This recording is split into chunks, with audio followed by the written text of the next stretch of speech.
In 1999, a group of visionary men and women came together to change the UK wrestling scene. By the early part of the decade, the foundations were laid for a British wrestling revolution. Go! Doug Williams! Bomb! Scare! Knee! Drop! Balcony! Nick! Oh my God! No! Yes! No! Yes! And Shane has just hit off Chapman with a chair! Oh, the Duke of Danger have finally secured the NWA Tag Team titles. Steve Corino! Steve Corino!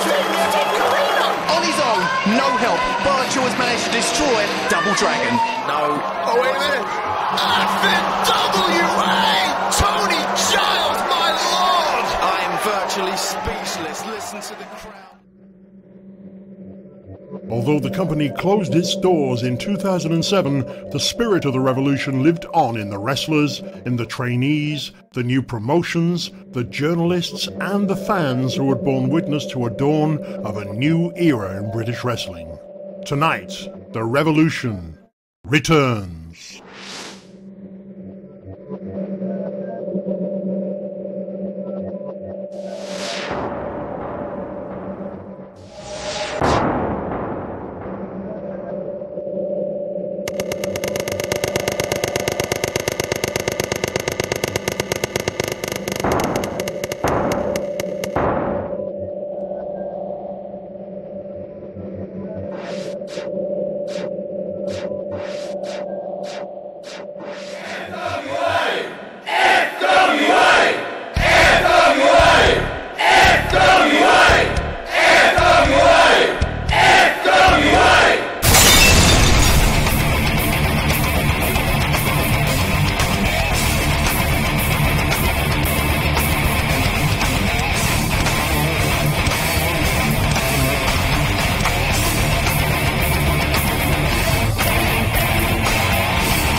I'm told that this is Broxbourne Civic Hall,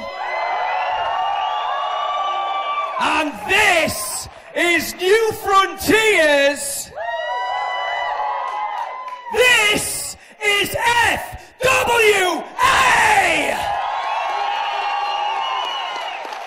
and we're back. I'm not going to waste any more time. This is going to be an amazing night. Thank you so much for coming to be part of New Frontiers. Very, very quickly, I'm going to go through the rules of the FWA. We have a card system in the FWA, as many of you already know. A yellow card signifies the first warning. A red card signifies the second warning, and from there will be a disqualification if there was a third warning. There wouldn't be a third warning, there would be a DQ. The pile driver is illegal. And we're going to have a 10 count when a wrestler or two wrestlers are on the outside of the ring. Now, introducing you to a very, very special timekeeper for the evening. He is truly a British wrestling great. Ladies and gentlemen, let's hear it for Phil Flash Barker!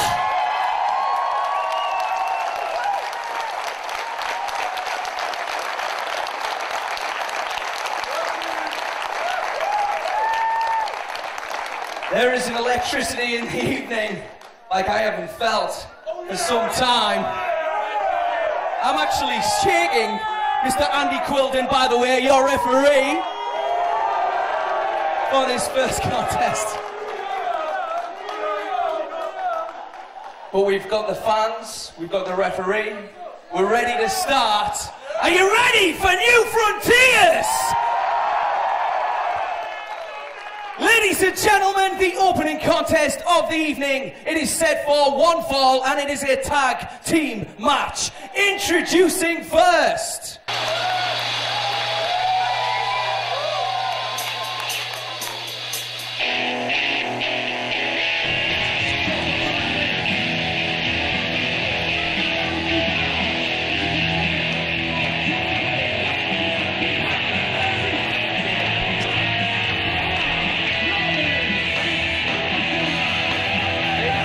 Live in the sold-out Broxbourne Civic Hall, where tonight the FWA and British Wrestling will cross new frontiers.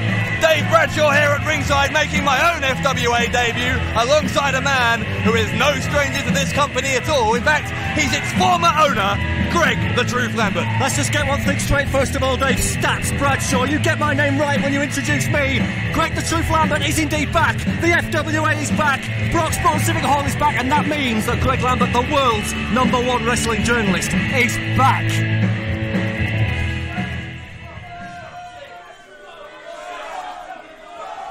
And ladies and gentlemen, their opponents.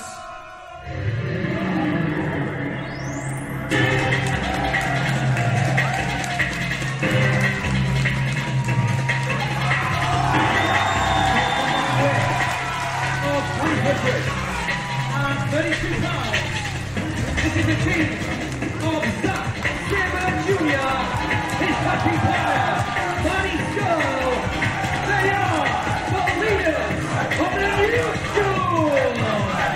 Greg, their rise to success in 2009 has been the talk of the wrestling world. They are perhaps the future of British wrestling, and they are here tonight in the FWA. They are the leaders of the new school.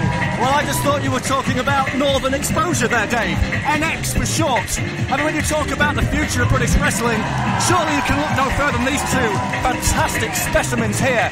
Serious CJ Banks and Joey Hayes, two of the top wrestlers in the north of England. Also, two of the most miserable wrestlers in the north of England. I tell you, just when you thought the atmosphere in here was getting a bit almost too exciting, these two bring the mood down. We didn't have time to mention them on their way in. We were busy introducing the show, but I mean, you are right, Greg. They are two of the most talented guys on the British scene. This is going to be no cakewalk at all for the leaders of the new school. Well, they're not miserable, they're just mean, they're hungry. Like everybody on the FWA New Frontiers, everybody involved in the FWA comeback want to make a name for themselves. If they are a little bit miserable, then okay, it's quite a long drive down. I mean, I came down from the north today. You know, it's not the most pleasant of journeys to come down here when you live in God's country, the north of England. So Marty Scurll and Zack Sabre Jr. in the blue, they're the leaders of the new school. Joey Hayes and CJ Banks, the Juice. They are Northern Exposure, and this is our opening match. The first FWA match in over 2 years, Greg. That's right. I remember the last one. I remember it well. IPW FWA Final Frontiers, March the 25th, 2007. It is imprinted on my brain. But it's great that I have brought the FWA back, isn't it, Dave? Isn't it fantastic? I've done that as a present for the fans. I don't even know where to begin with that. You were the man, as I remember it, who was responsible for the FWA becoming extinct in the first place. But what? Martin Stone was responsible for that. More on him later. I can't believe these fans aren't showing NX the due respect. They'll soon change the tune when they start to wrestle and dominate. The leaders of the what? The leaders of the new school? The leaders of the new school. What on earth is that? What on earth is that? You need to find out what that is very quickly to call yourself a wrestling journalist, because these guys have been hot in 2009, unbeaten since October last year. Don't dare question my credentials, Bradshaw. That's the first thing you need to learn. Zack Sabre Jr. I know a lot about Zack Sabre Jr. in the ring now with Joey Hayes. I know he had a fantastic match with Bryan Danielson, which everybody's been raving about. And I also know that he was a semi-finalist in the British National Tournament, and he's only a young lad, so he's doing very well for himself already.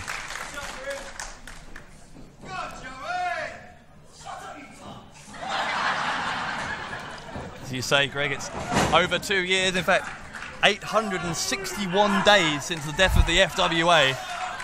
Who's counting, Dave? Clearly you. Do you have nothing better to do with your time? It's the first time I've had to work with you, and I'm already slightly concerned about the fact that you clearly spend far too much time in your bedroom, but not doing the sort of things that the truth does, if you understand what I'm saying. Nothing wrong with doing your homework for a show. Maybe you could learn something from that instead of trying to mooch off of my commentary notes here.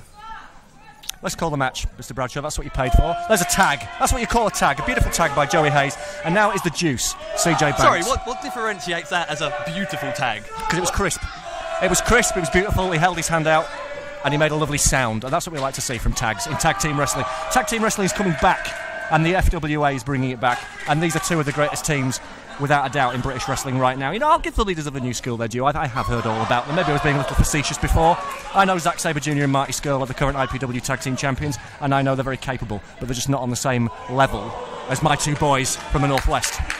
Well, you say these are two of the most accomplished teams in wrestling today, Greg, but, I mean, as far as I'm aware, this is the first time Joey and CJ, the Juice, have ever even combined. This is their first outing as a tag team unit. Yeah, but they know each other very well. They've worked together in a lot of promotions up in the Northwest, and they both have very similar, like you said, similar outlooks on life, but also similar technical skills, and you're seeing that now. Beautiful surfboard. Oh, look at that, a surfboard. Oh, hang on. Sabre rolls over, he's got the shoulders down, and just a two. First near fall of the match.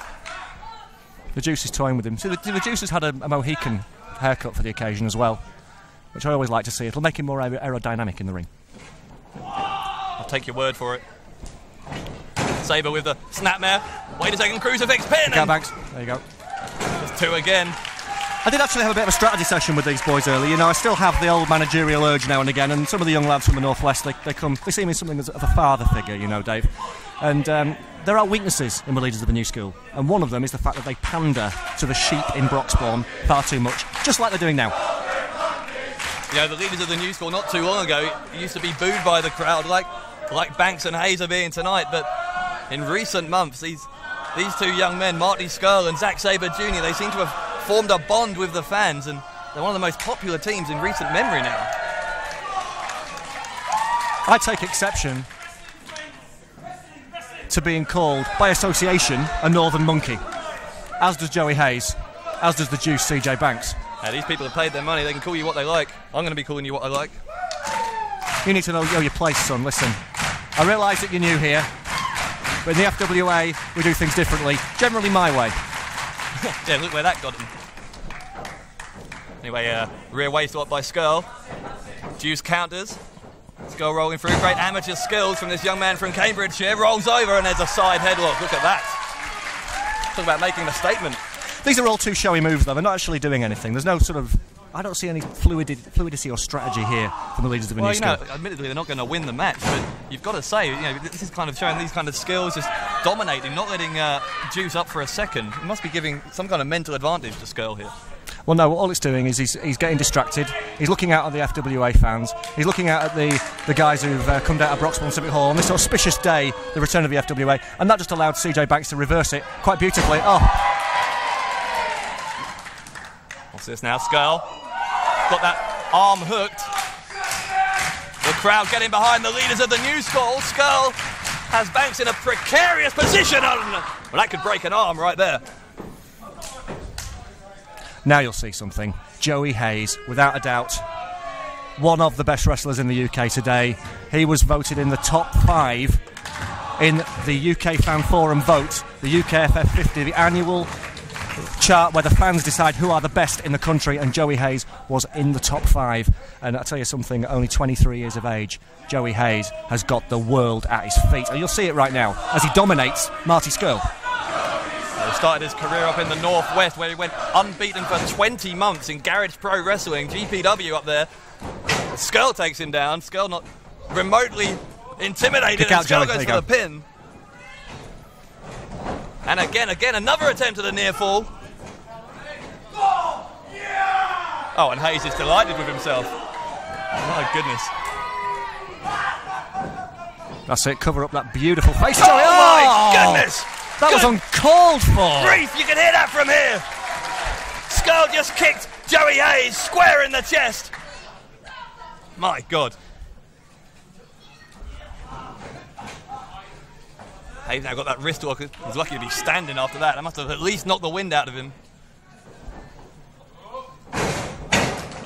Skull uses the rope to his advantage, sends Hayes to the outside. Now this is a veteran move. This is the kind of thing that I've been teaching the Northern Exposure team. When you're in trouble, when things aren't going your way, just take some time on the outside. Oh, wait a second. Banks with a cheap shot, tripping Sabre Jr. and Skrull. Banks now, oh, hang on! Double roll through and a double drop kick. Look at that tandem offense from the leaders off the ropes, and the leaders fly through the air. Leaders of the new school putting their bodies on the line to take the fight to Northern Exposure here in Broxbourne. And Zack Sabre Jr. is in the front row. He was in the laps of the fans there, Dave Bradshaw. That was a risk he took there. That match could have ended right there from Zack Sabre Jr.'s recklessness. Well, Sabre looks slightly groggy. He's continuing with the match. He did indeed end up above the barriers in the front row of the crowd. Skrull will send Sabre in. One of those trademark kicks. Wait a second. Skrull.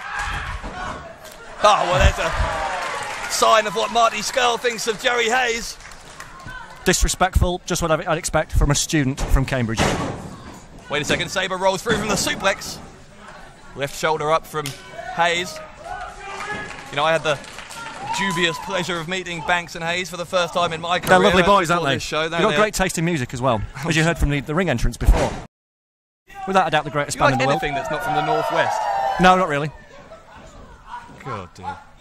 Here we go. This is Skrull's variation on the figure 4 leg lock. Obviously, this is a figure 4 arm lock. How many hours did you swat up in your library to work that one out, Dave? I thought that was fairly self-evident. Sabre! Oh, a kick to the side of the head. Did you see Joey Hayes' neck just snap to the left? Lateral press from Sabre, and Hayes able to kick out once more. You know, the leaders of the new school, you know, they're new to the FWA. You know, they weren't around during the FWA's peak years, and I think that means they have plenty to prove to me this evening. And I have to admit that they're growing on me, Dave. They're showing some good double team moves here. Whether it'll be enough to win, whether they have the ruthlessness that's required to score a victory, that remains to be seen. Wait a second, they've rolled through here. Look at this, a double Boston Crab on Joey Hayes. Hayes may have to tap here. Surely that's illegal, though. 2 against 1. That wouldn't score a submission. The referee should be getting, and in fact he has done. I don't often agree with Andy Quilden on everything, but he did the right thing getting Zack Sabre Jr. out of the ring. Hayes counters the Irish whip. Oh, and there's another cheap shot from Banks. Banks holds on. Oh, and hang on. A backbreaker from Hayes. Hayes with the cover. Leg is hooked. And Skrull still able to kick out. I tell you, both of these teams so desperately want to win the first match in the new era of the FWA. And here is the aerodynamic, serious Juice CJ Banks. That's the Mohawk, right? That's what makes him aerodynamic. He's the first of the Mohicans. That's how good he is. Well, how long did that one take you? Crikey. Off the top of my head, Dave. Crowd getting behind Marty Skrull. I thought for 1 second the crowd were chanting Muppet. You know, the fans up north chant Muppet at the Juice CJ Banks. That is absolutely disgraceful. Again, based on what I saw of this man in the locker room earlier today, I can quite understand why. He looks nothing like a Muppet. He looks like the Dynamite Kid, if anything. Now, would you, listen, if you saw the Dynamite Kid, Dave, would you call him a Muppet? I don't think so. Certainly not in his prime. Well, probably not now, because at least he was a talented, well-respected wrestler. Banks may be talented, but he's certainly not respected. Wait a second, Hayes has Skrull up on and drops him down. Brutal offense from Hayes. And love a short clothesline. Beautiful. Skrull kicks out once more. Crowd's gone quiet here in Broxbourne, haven't they? They're darlings, the leaders of the new school, not having it their own way. Well, you know, that's what Hayes and Banks need to do. They need to slow the pace down, take the leaders out, wear them down so they can take the crowd out of the game as well. That's certainly their strategy. Oh, hang on a second. Crucifix pin and all. Skrull again. Banks goes for the clothesline, Skrull up high. Wait a second, what's this? Sabre trying to get behind Skrull.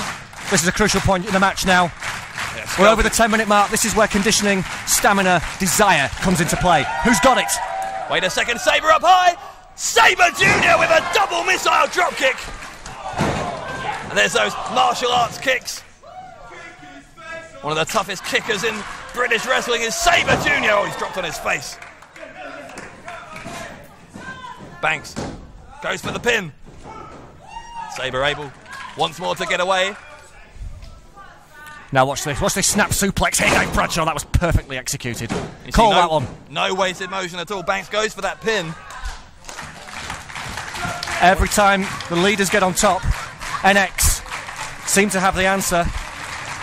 Joey Hayes tagging back in now. NX. Is that their cool, like, no, short name? It's short for Northern Exposure. It's an abbreviation, Dave. You do know what abbreviation means, don't you? Yes, I know what an abbreviation means, but I don't know. In the dictionaries I've got, exposure starts with an E. You know, of course, that I was voted the greatest vocabularian in the FWA 4 years running during the peak years. Yeah, strange no one else got a voting form. Seemed to only be delivered to your house. So I guess at least it was unanimous. Anyway, Banks with a double axe handle to the skull of Sabre Jr. Sabre Jr. trained at NWA UK Hammerlock. Won the Rising Star Award at the 2008 Indie Awards.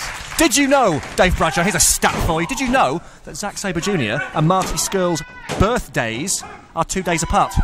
I did know that. Oh. Just recently, this last week. I don't believe you.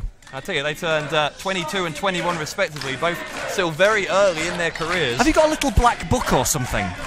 Where do you get this stuff from? I mean, what kind of a sado knows that Joey Hayes was unbeaten for, what was it, 40 months 20, in G... 20 months. Whatever. Quite a famous unbeaten Where do you get streak this up stuff from? in the Northwest, which you seem to love so much. Hayes, look at this double team. Oh, drops the elbow. That was almost a variation of the old demolition decapitation move there. Oh, I felt sure that was going to be the end of Zack Sabre Jr. But this guy who wrestled American Dragon Brian Danielson for how many minutes, Dave? Surely you know that. How many minutes he wrestled him for? We'll you don't know, do you? In a second, but you don't know, do you? Oh yeah, well, you try and distract me from the fact that Banks is putting the boot in illegally to Zack Sabre Jr. Listen, it doesn't matter whether I'm distracting you. You're not Andy Quilden. The referee's job to check for any shenanigans going on, Dave. It's your job to come up with the stats. So, you know, I was only asking you. I thought your job was to be an objective broadcast journalist, but... Without a doubt, the most objective one there is. That's why they call me the truth. Because you get the whole and nothing but, as everybody knows. Everybody who followed the FWA for years, when I was the manager of the family. And, you know, I kind of feel empathy for Northern Exposure, because they're receiving the same kind of lack of respect from these Broxbourne fans that I had to endure for years, Bradshaw. I'm just sort of marvelling at the fact that you think everyone thinks you're a respected journalist or a respected anything in the FWA after your history, but... Another beautiful tag. Quality tag. Beautifully executed. Was a blind tag, and Hayes with the kick to the back of the head. I think you need to be giving more praise to these tags. Was that a crisp tag as well? It was as crisp as a packet of Quavers, Mr. Bradshaw. I was very, very impressed. And that's a, picture-perfect European uppercut there from Joey Hayes. You'll notice... I will grant you, I'm impressed with the tag team ability of the way these two are gelling as a unit, Hayes and Banks. I mean, both are accomplished tag wrestlers, but as I said at the start, neither tagged together before. But both held titles in other British promotions. Yes, that's true. And I'm also impressed, Dave, with the fact that the match is now getting on towards 15 minutes, probably a little bit longer. And Joey Hayes, who has the abdomen of a Greek god, he's barely broken sweat. And the Juice, who is similarly endowed in the physical department. I don't want to know how Banks is physically endowed. He's pouring it on, Dave. He's pouring on the punishment on Zack Sabre Jr. I don't have. Where Banks went to the corner, nobody home, and an enziguri off the top from Sabre Jr. Both men are down, and you've got to think at this point, Greg, whoever is the first to make the tag will be the firm favourites to win this match. I am getting more and more impressed with Zack Sabre Jr. I have not seen much of him, but that kid, he took a beating there for a good few minutes, and he pulled out a spectacular top rope enziguri, and I think CJ Banks is dazed. He needs to tag Joey, and there it is.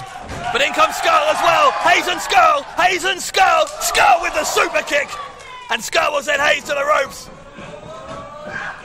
Scurll with the boot. It looks like Scurll has Hayes' number here. Scoops him up and down. What's this? Scurll. A double knee drop. And he's got the leg hold. They're getting closer. They are getting closer to these near falls. Skull, boot to the face from Hayes. Skull picks him up. There's a graduation! Graduation! Marty Skull's trademark move!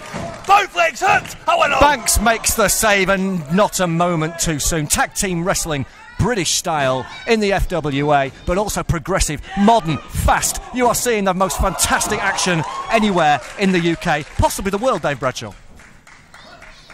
Certainly the FWA's aim is to cross plenty of new frontiers. Oh, wait a second! Skull went for a second Scully Whirly and a powerbomb from Banks. The Scurly Whirly has just well and truly melted. Sit out slam from Hayes. Oh no, I thought that would be all. Like it's all squishy in your pocket, you know, when you sit down. That was the wrestling. That was the wrestling version of squashing the Squirly Whirly. Absolutely insane. Well, you saw Hayes just kneeing. Now this Sabre is Jr. called in the face. the CJ Banks trademark frog splash. Oh, nobody there. Marty Scurll moving out of the way. Joey's there. Joey's got him. Skull to the ropes. In comes Sabre Jr. And, oh, wait a second, Skull. Oh, Skull landed on his feet. Skull landed on his feet on the apron. Great athleticism from both men, and now we're left with Zack Sabre Jr. and CJ Banks. There's a kick, and another look at those kicks. As the late great Brian Moore once said, it's up for grabs now. Who has got what it takes to score the win? Wait a second, cross arm breaker from Sabre. If he can unlink those arms of Banks. CJ Banks is he's near the ropes though. He's near the ropes, and just in the nick of time, Joey Hayes makes the save. I tell you, Banks was clinging on for dear life. If those hands had become unhooked and that elbow became hyperextended, it would have been game over. Skull and Hayes is becoming a slugfest now. So as tiredness sets in, there is going to be a mistake. Wait a one second. person is going to make one mistake. Wait a second. Oh, see you later. The see you later from the leaders. 2 and 3. That's all. No. That's all. Leaders win. Leaders win. The winners of the match, the team of Zack Sabre Jr., Marty Scurll, the leaders of the new school. I said there was one mistake, Dave Bradshaw. Joey Hayes made that mistake. He allowed himself to be isolated on the outside, leaving his partner, serious CJ Banks, ripe for the see you later.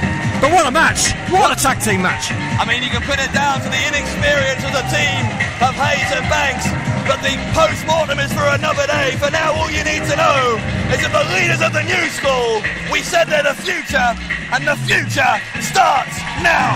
There is going to be a tag team tournament soon to crown new FWA British Tag Team Champions, and I tell you what, I would like to see a rematch between the leaders of a new school and NX. Next time, the result may be different. Skull and Sabre, the leaders of the new school, the winners of the first match in the FWA's return. The FWA is back on the air, and it is alive and kicking.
Ladies and gentlemen, the following singles contest set for one fall is a qualifying match in the FWA Heavyweight Championship Tournament.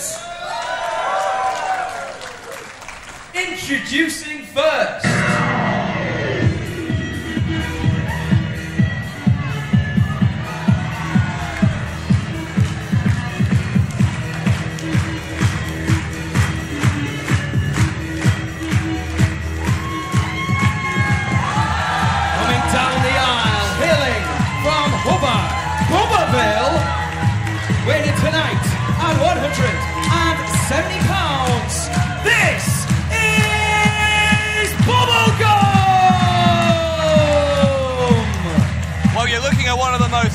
unbelievable youngsters on the British circuit. Bubblegum all the way from Hubba Bubberville. But Greg, I have to wonder, Bubblegum has entered himself into this World Championship tournament, which we'll talk more about in a minute, but his opponent today is a real dangerous man, and I wonder if Bubblegum has bitten off more than he can chew. Very funny. Bubblegum biting off more than he can chew. Well prepared, excellent. I agree with you. It's a big size difference between Bubblegum and Dave Morales, but in the rules of the World Championship tournament, both flyweights and heavyweights can enter. It is an open tournament, and Bubblegum wants to be involved in the heavyweight tournament. He also wants to be in the flyweight tournament. Maybe he's spreading himself too thin, Dave. We will certainly find out. Ladies and gentlemen, his opponent.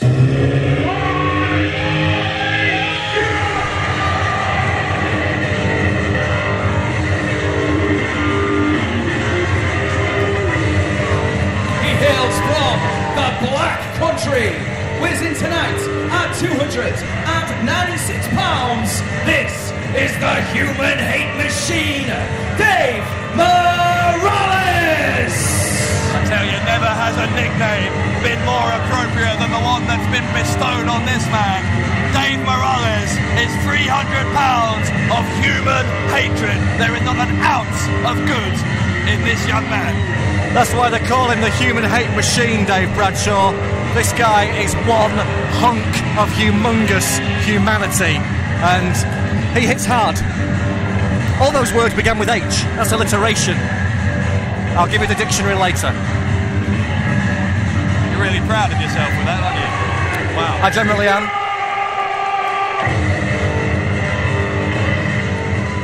Have you ever even had anything actually published? Yes, actually, Powerslam magazine, it's out right now, actually, in all good shops. It's issue 181. Check out my fantastic interview with Colt Cabana. Wow. It is literally fantastic. I accidentally helped you shill something there. You did. And I'll take every opportunity to line my own pockets, as anybody who knows me will know. All right, so Morales and Bubblegum, and there's nothing wrong with that, incidentally. Nothing wrong with it at all, and I'm sure Dave Morales will not want to come out on the short end of the purse this evening, and he will be a heavy favourite, there's no doubt about it. Bubblegum has made a career on being the underdog, though, so you never know. Upsets do happen. Bubblegum outweighed, obviously, but Morales is twice his size, over twice his size. This is a real, just David versus Goliath. I know it's a cliche, but it's really an appropriate one here. Hit and run you're seeing now from Bubblegum, but unfortunately he can't run if you get caught. Well, that's what he has to do. He has to dodge and dive. If he gets caught, this could be over in a hurry. Look at this. Oh, wait a second. Bubblegum with the knee drop. That's the juicy fruit driver, the wheelbarrow into a facebuster. Beautifully executed by Bubblegum. Bubblegum to the ropes. He's doing a great job so far. Takes down Morales. And a drop kick to the head. Bubblegum, cover on.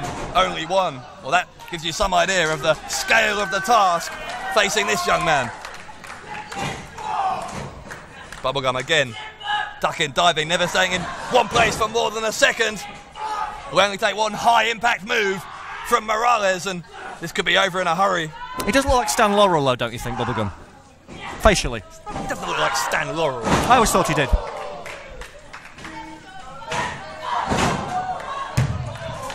Not that I'd know, he's before my time. Well, the bubble just burst there. Dave Morales finally caught hold of the man from Hubba Bubberville, and he's outside the ring. And good to see referee Tommy Stevens back.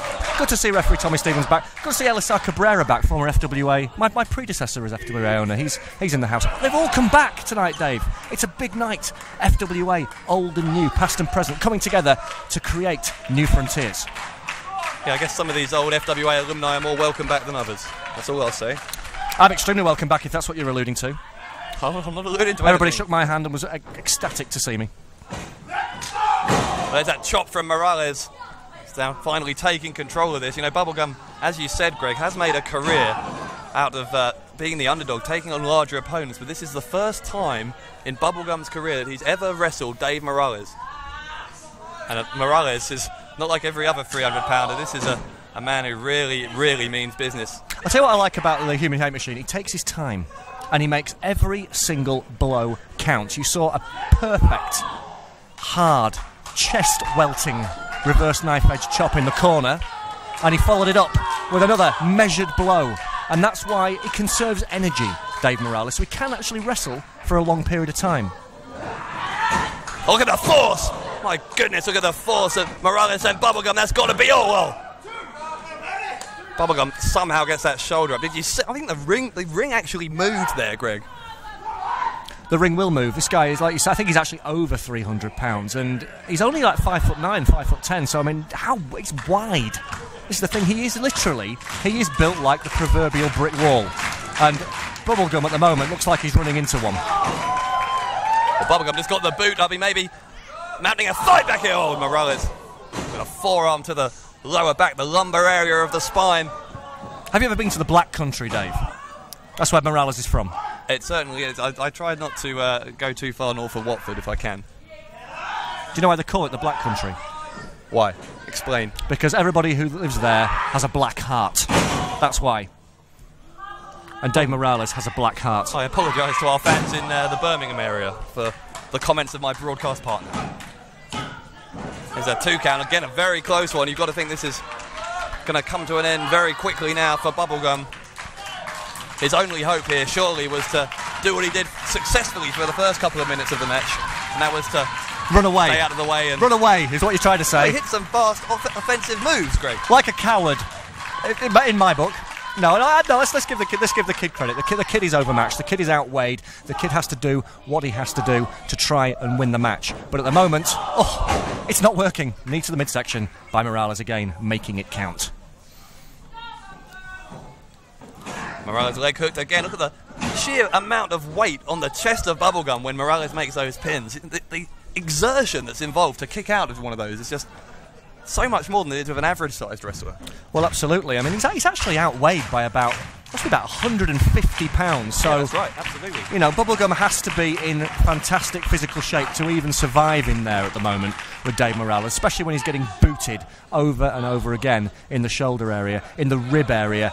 Bubblegum's going to hurt tomorrow. Win, lose or draw, Dave. He is going to know he's been in the ring with Dave Morales. European uppercut. Once again, Morales is reeling here. He's trying to shake off the cobwebs, and Bubblegum went for the crossbody, but Morales has grabbed him. Morales has him up on the fireman's carry-on and an elbow. What's this, Bubblegum? He's fighting back. He's fighting back with all he has, and Bubblegum trying to roll through. Oh my. No way. No. Yes. Bubblegum just lost his flavour right there, Dave Bradshaw. Beautiful sit-down splash by the Mad Bad Brummie from the Black Country. Well, my initial reaction was joy that Bubblegum was able to kick out, but he may well have a crushed sternum after that or something. I mean, Morales isn't the kind of guy who will take any notice of the condition of his opponents. He's ended a couple of men's careers with his trademark lariat clothesline. And they say, that your biggest strength could also be your biggest weakness. If I have one criticism of Dave Morales, I said before, he takes his time. He's very methodical. Sometimes, like just then, when he possibly had Bubblegum beaten, he could have got on top of him a bit quicker. He could have been a little bit more ruthless. But the problem is, the man enjoys inflicting pain. And that is why he prolongs his matches. He makes his opponents suffer. And he's doing that now. Yeah, exactly. Delayed vertical suplex, the blood rushing to the head of Bubblegum. My goodness, how long's he been up there? You're the stats man, you tell the audience. Don't ask the audience how long he's been up there for, you tell them. 15 or 20 seconds. You're not going to be accurate. What's that? It was 15.7576 seconds, actually, Dave. I was counting. Do you think I'm going to be bullied by that kind of puerile playground banter? I mean, crikey.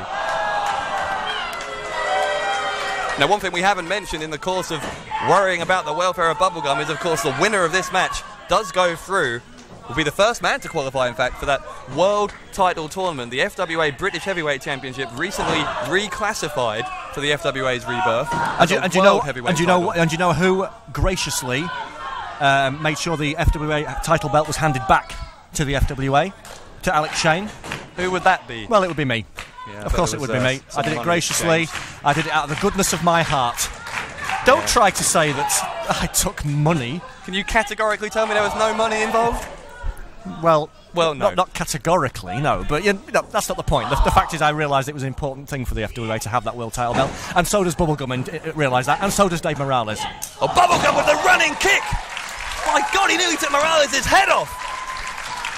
You've got to be impressed. You have to be impressed with the pure heart, the pure determination of this crowd favourite Bubblegum.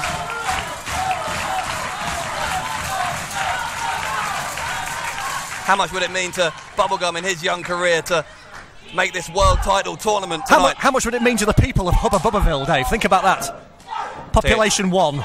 The streets of Hubba Bubbaville are empty tonight. They're all watching their TVs, watching the FWA.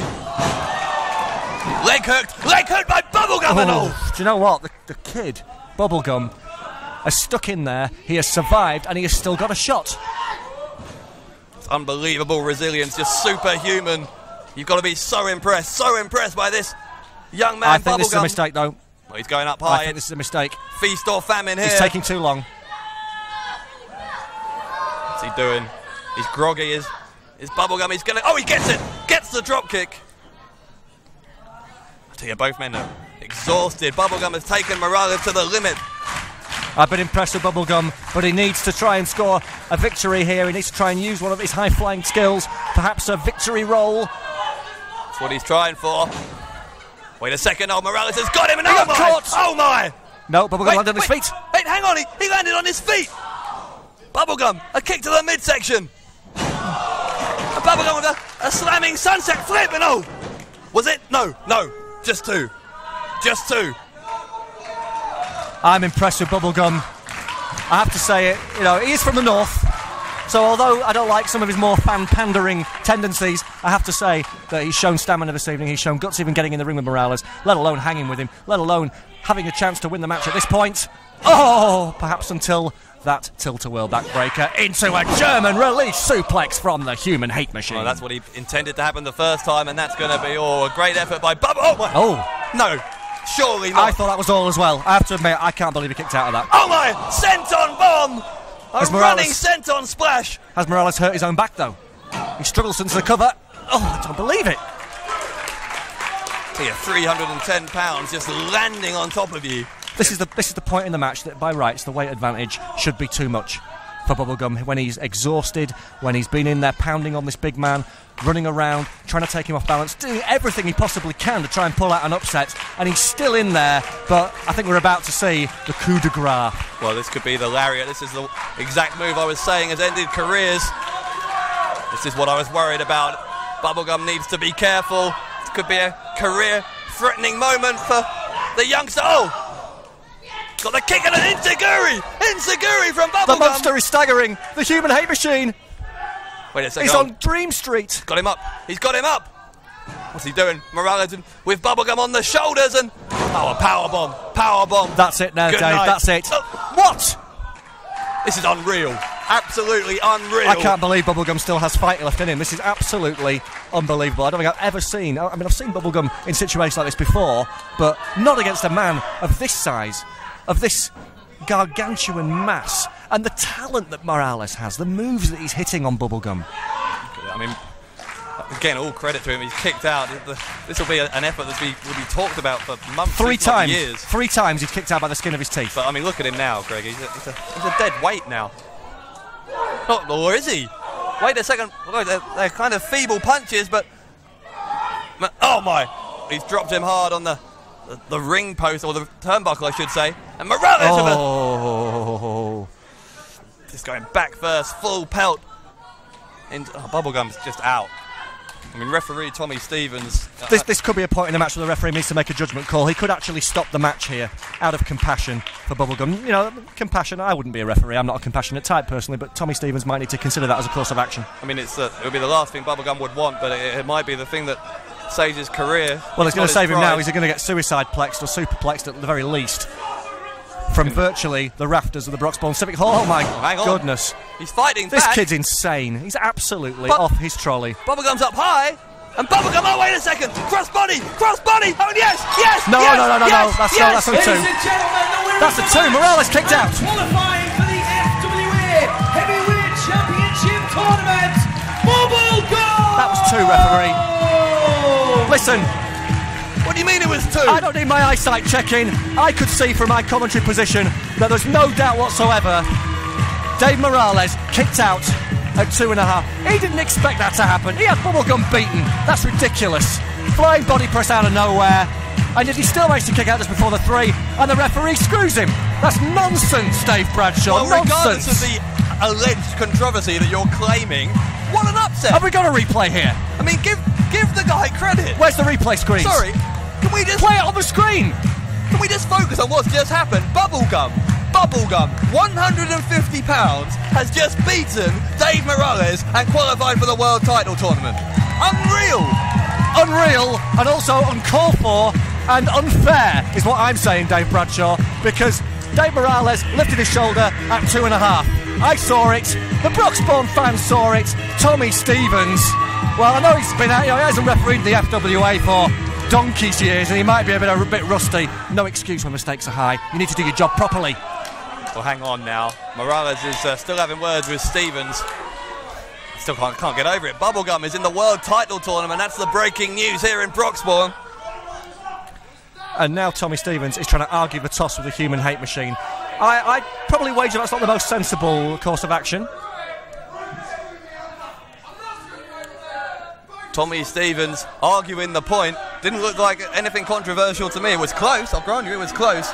But that crossbody scoring the 3 count for Bubblegum. Well, anyone can make a mistake, but I think he's making a bigger one right now by getting in the face of Morales. And very soon, you might find out that, knowing Dave Morales as I do, Tommy Stevens might learn from his mistake. He might learn the hard way.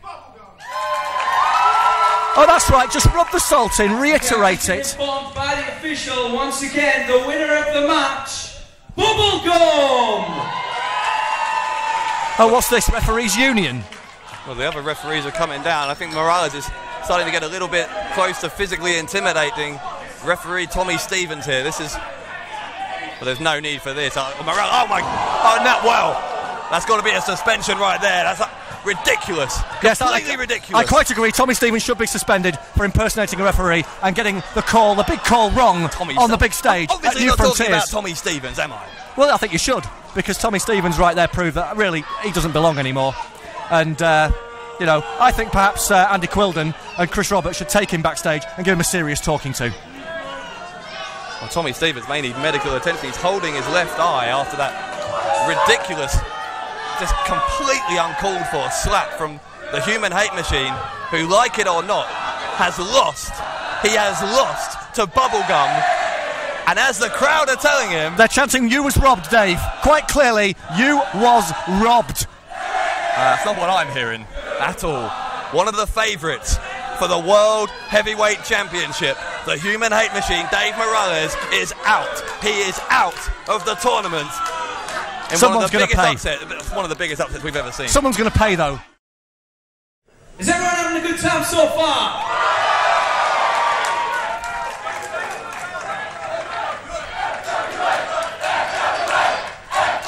Thank you.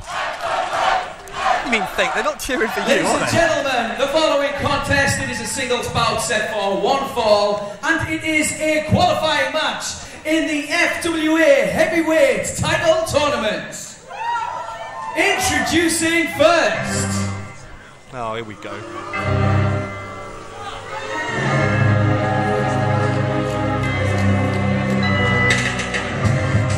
Well, don't even get me started on these idiots.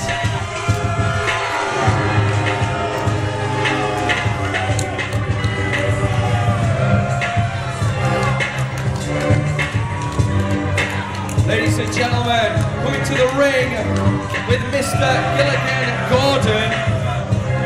He hails from a farm in Devon and weighs in tonight at 248 pounds. Ladies and gentlemen, this is Joe Redman. So the ring announcer not even doing his job properly now. It's hardly surprising.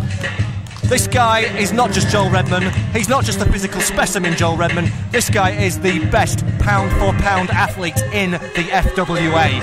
You know, Joel Redman. I'll tell you what I find scary about Joel Redman, is that a man with his admitted technical aptitude, his ability to inflict pain on others, is combined with that kind of mentality that he has no compassion for other human beings, enjoys controlling other people. When you put that mentality with that ability, it makes for a very, very dangerous young man. And ladies and gentlemen, his opponent,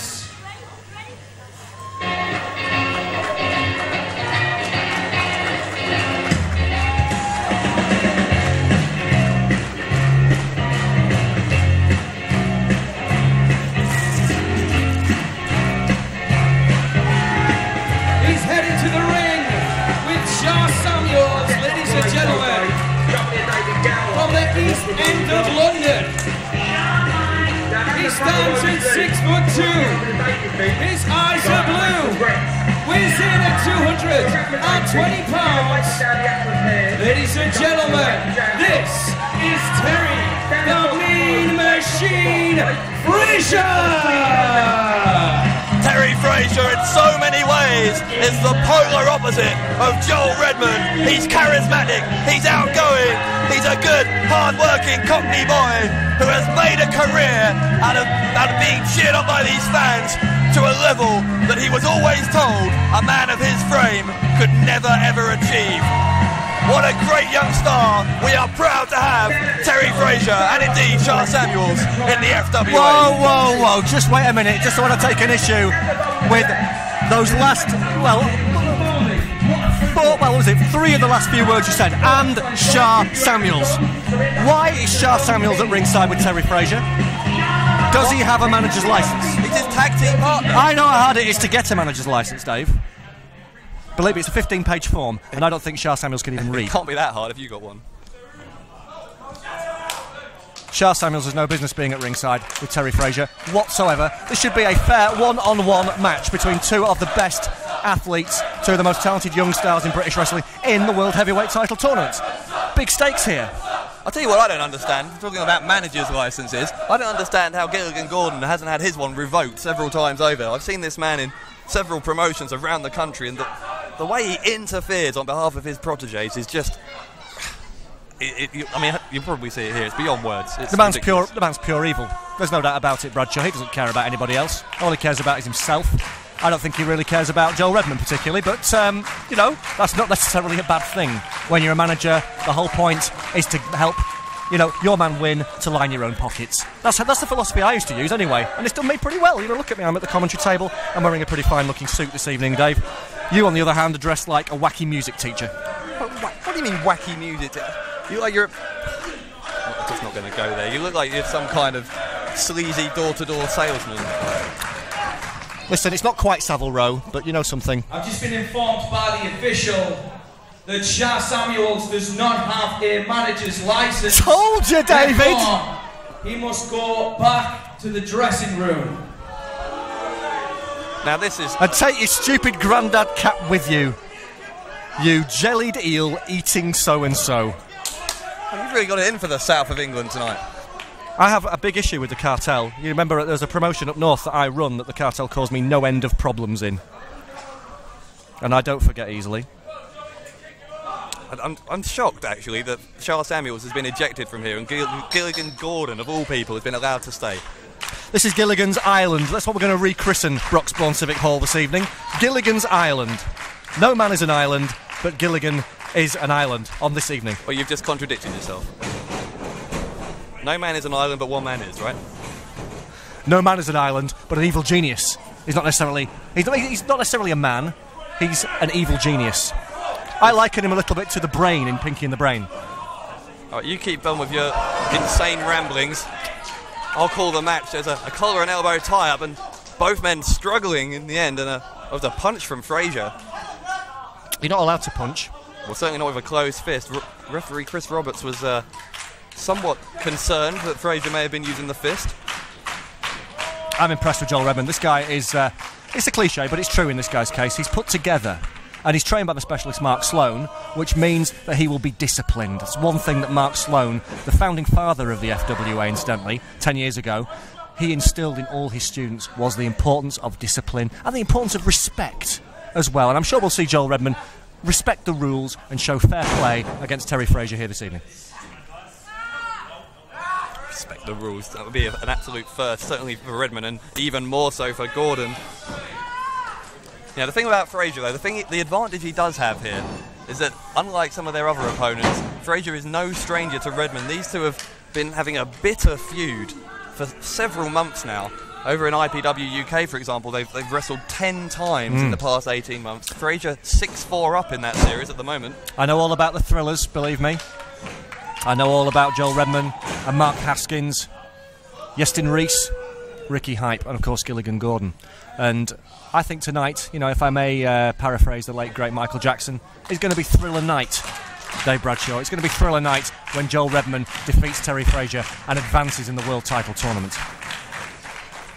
These are two men who are both on the cusp of breaking into the upper tier of British wrestling.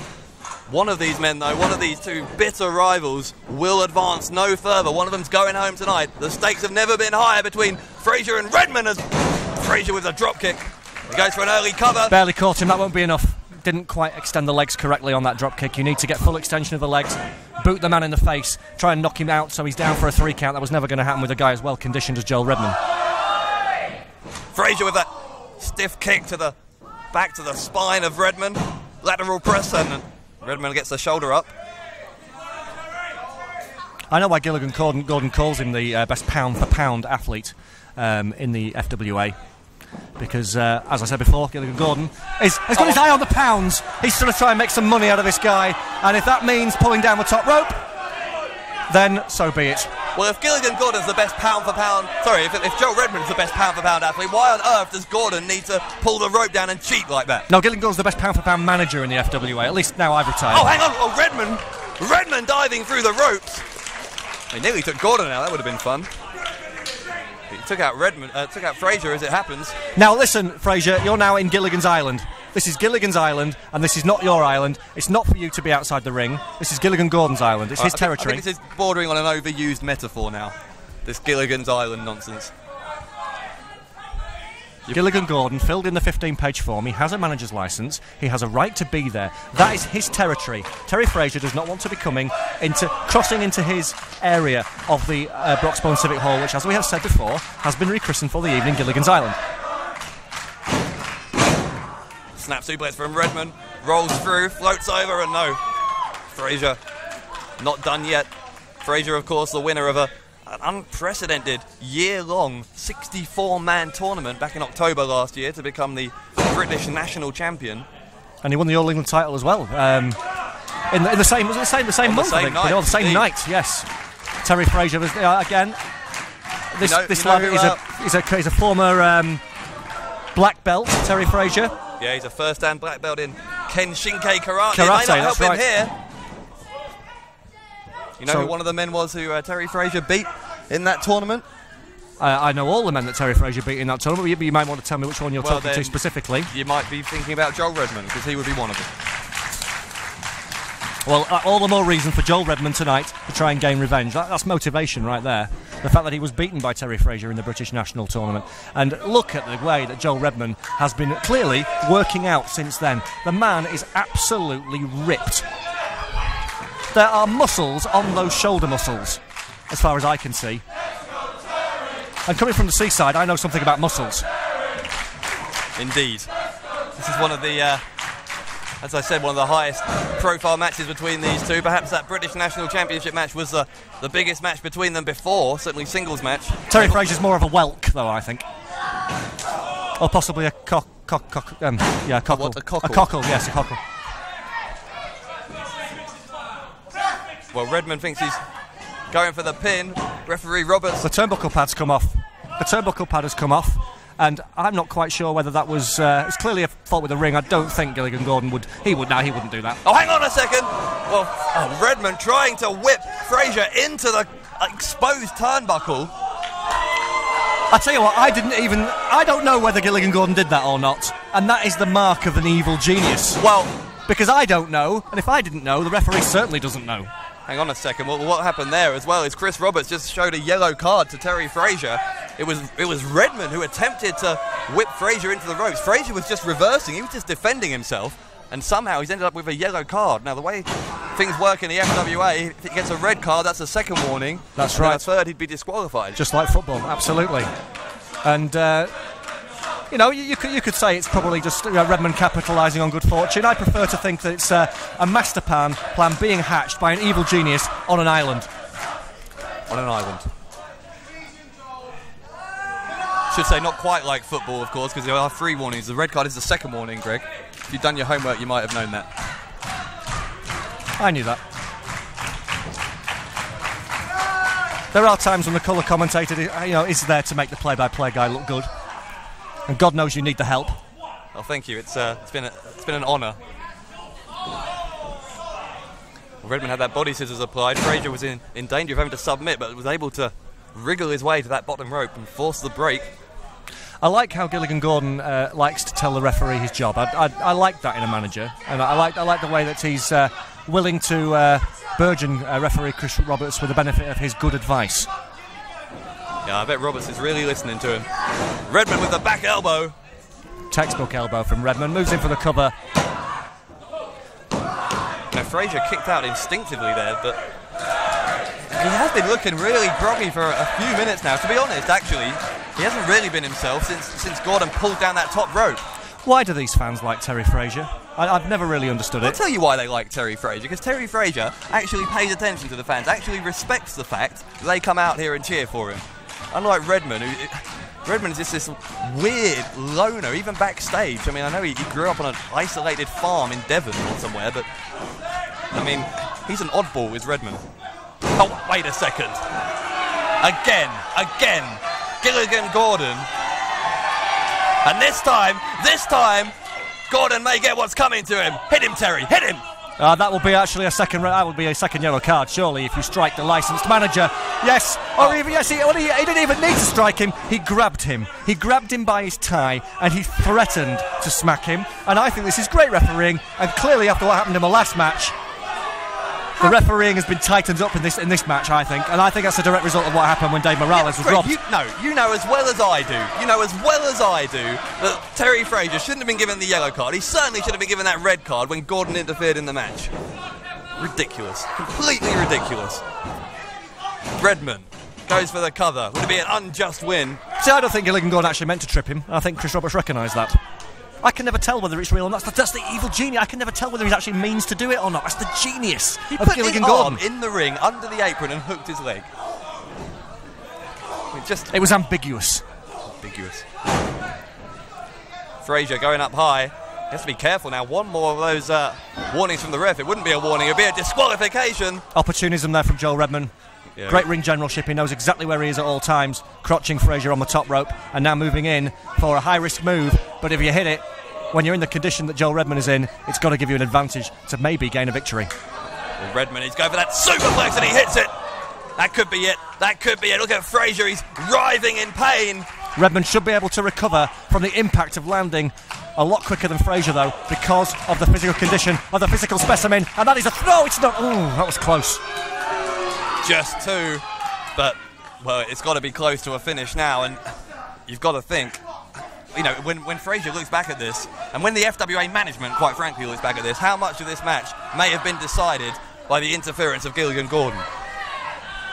Terry Frazier started it when he trespassed on Gilligan's Island. I'm going to stop dignifying you with the sponsors, I think, with this Gilligan's Island thing. Redmond, oh, wait a second! Rock bottom by Frazier!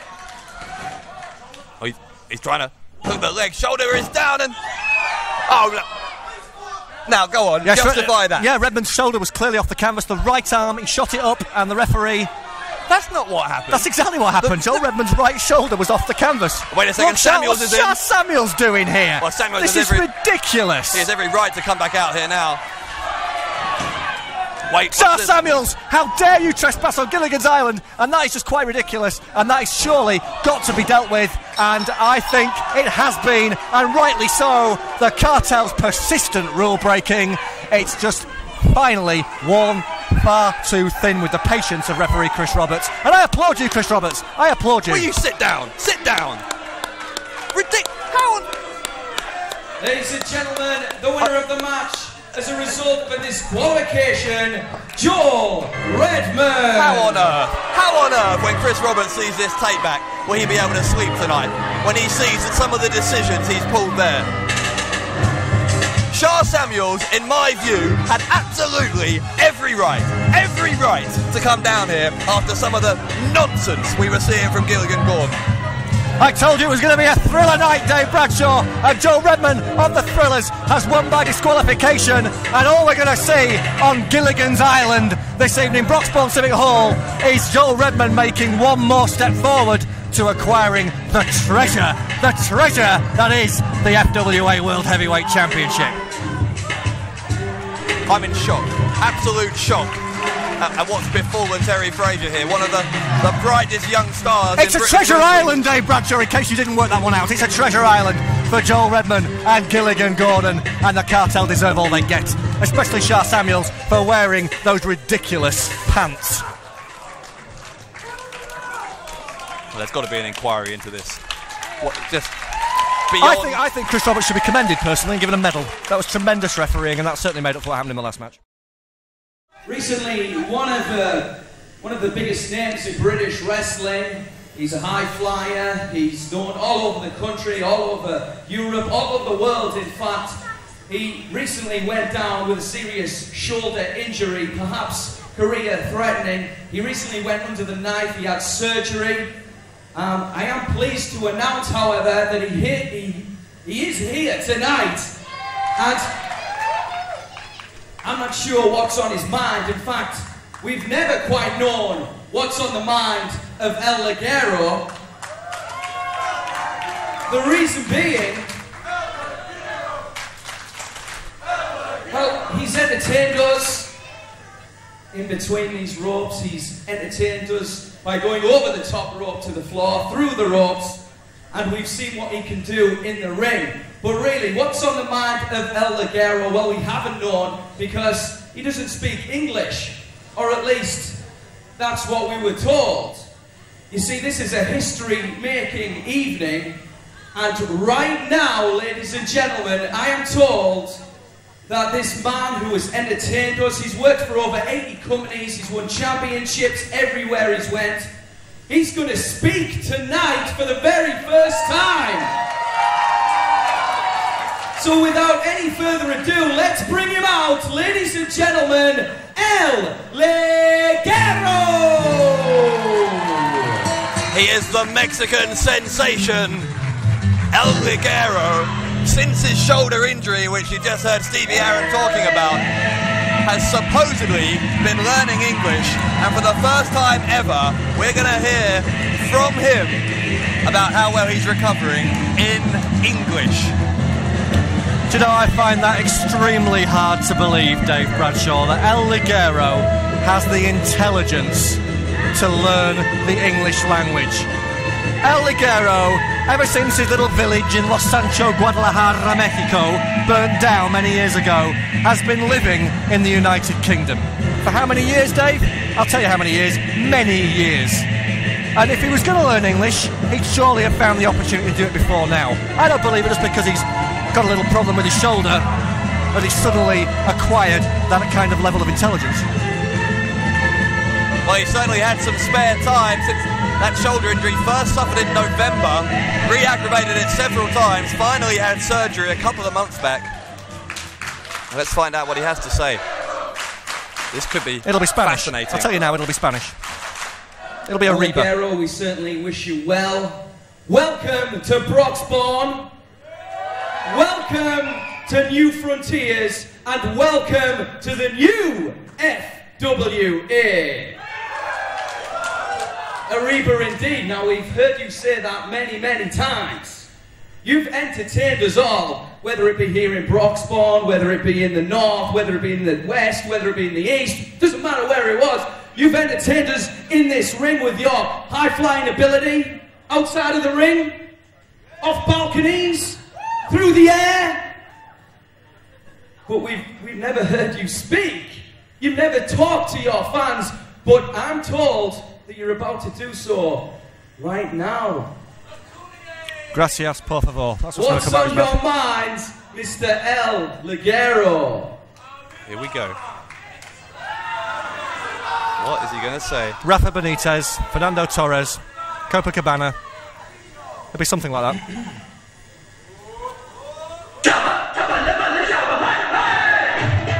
What? What's this? That's RJ Singh. That's what that is. The Bollywood Dream. What? Well, here comes Daryl Anwar, the manservant. And here he is, RJ Singh indeed, the self-proclaimed Bollywood superstar. But I don't have him coming out here now. Why on earth is he interrupting El Ligero? I think it's a very generous act on behalf of RJ Singh. I think the Bollywood Dream wants to save El Ligero from the embarrassment of crashing and burning when it comes to trying to speak the English language. And look at that. Oh, absolutely beautiful. Jai Ho, the Pussycat Dolls, could not have done it better. What on earth was that? That was a traditional Indian dance, Dave Bradshaw. Do you not understand culture? This man is the Crown Prince of Bollywood. This man is the greatest international superstar in the FWA. The Bollywood Dream, RJ Singh. You'll, of course, will have heard about his award-winning movies. Bend It Like Jordan, Slam Dog Millionaire. That won several awards at the Bollywood Film. Look, the way I heard it, RJ Singh has only ever had a minor walk-on role in a Bollywood film. He now walks around carrying some award like he's some kind of superstar. If RJ hears you saying that, you will suffer the death of 1,000 cuts. I'll tell you that now, Dave Bradshaw. I stand before you, the Crown Prince of Bollywood cinema. Jai Ho. The first FWA flyweight champion, two-time Beat Spuddy Morecambe. FWA flyweight champion. Beat Pack in Colchester. And yet, do I get my time to speak? No, because it's given to El Ligero. It's given to a man who hasn't wrestled in 3 months because he's injured. Well, El Ligero, that kind of sticks in my throat. The fact that you receive praise after praise and RJ Singh gets nothing.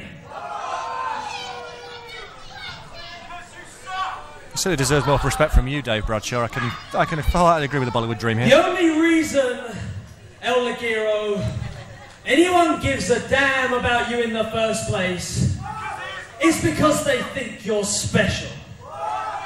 They think you're original. They think because you wear that ridiculous mask that you're some kind of superhero. You know, the only problem with this is El Ligero doesn't understand a word he's saying because he doesn't speak English. He does speak English. He's been learning for months. Pay attention. And if RJ Singh would let him speak, we might actually see him prove that. He's saving him from himself. That's the reason. The only reason they cheer for you now, the only reason they care, is because they think you're original. Well, El Ligero, starting tonight, I'm going to take away your originality. I'm going to take away everything you hold dear. I'm going to take it, I'm going to destroy it, till no one even remembers the name El Ligero.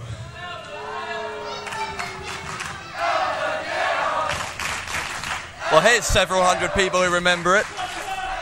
He may have to go back to Los Sancho, Mexico. And when I'm done, the only thing people will remember is that Singh is king. Oh, yes. Oh, it Singh rhymes. is indeed king. I like the sound of that. Yeah, I thought you'd be proud of that one. El Ligero, you want to fight right now? Of course he doesn't want to fight right now. He's got a dislocated shoulder, just had surgery. And he's got an English class to get to. What are you going to do with the one arm, Ligero? Well, this is ridiculous. He's going to... Daryl Anwar is only there to hold the clapperboard. He is not there. It's In that case, it's 2-on-1. It's not. Get the hell out of my ring. Oh, is that what he does? What do you think of that, El Ligero? What have you got to say about that? What are you going to say about those comments? Oh, wait a second. It looks like Ligero is leaving. El Ligero is walking out of here. And quite right too, because all we'd have heard from him was Paella, Matador, Ronaldo. Well, RJ Singh obviously hit a nerve with El Ligero, because Ligero, who was supposed to be making his triumphant return to the FWA tonight, and his debut speaking English, will you stop dancing? I'm trying to make a point. And Singer said those words to him, and Ligero's out of here. As I said, Dave Bradshaw, he clearly, because he doesn't speak English, he was clearly late for English class, and he probably just looked at his watch and realised that. But I have to say, what a beautiful, perfect example of how to speak the English language from the Bollywood dream RJ Singh that we saw there. And I absolutely agree with everything that RJ Singh said. El Ligero doesn't have an original bone in his body. RJ Singh is an FWA original. El Ligero is a one-armed loser. Ladies and gentlemen, the following contest, it is a singles match set for 1 fall, and this is a qualifying match for the FWA Heavyweight Championship Tournament. Introducing first,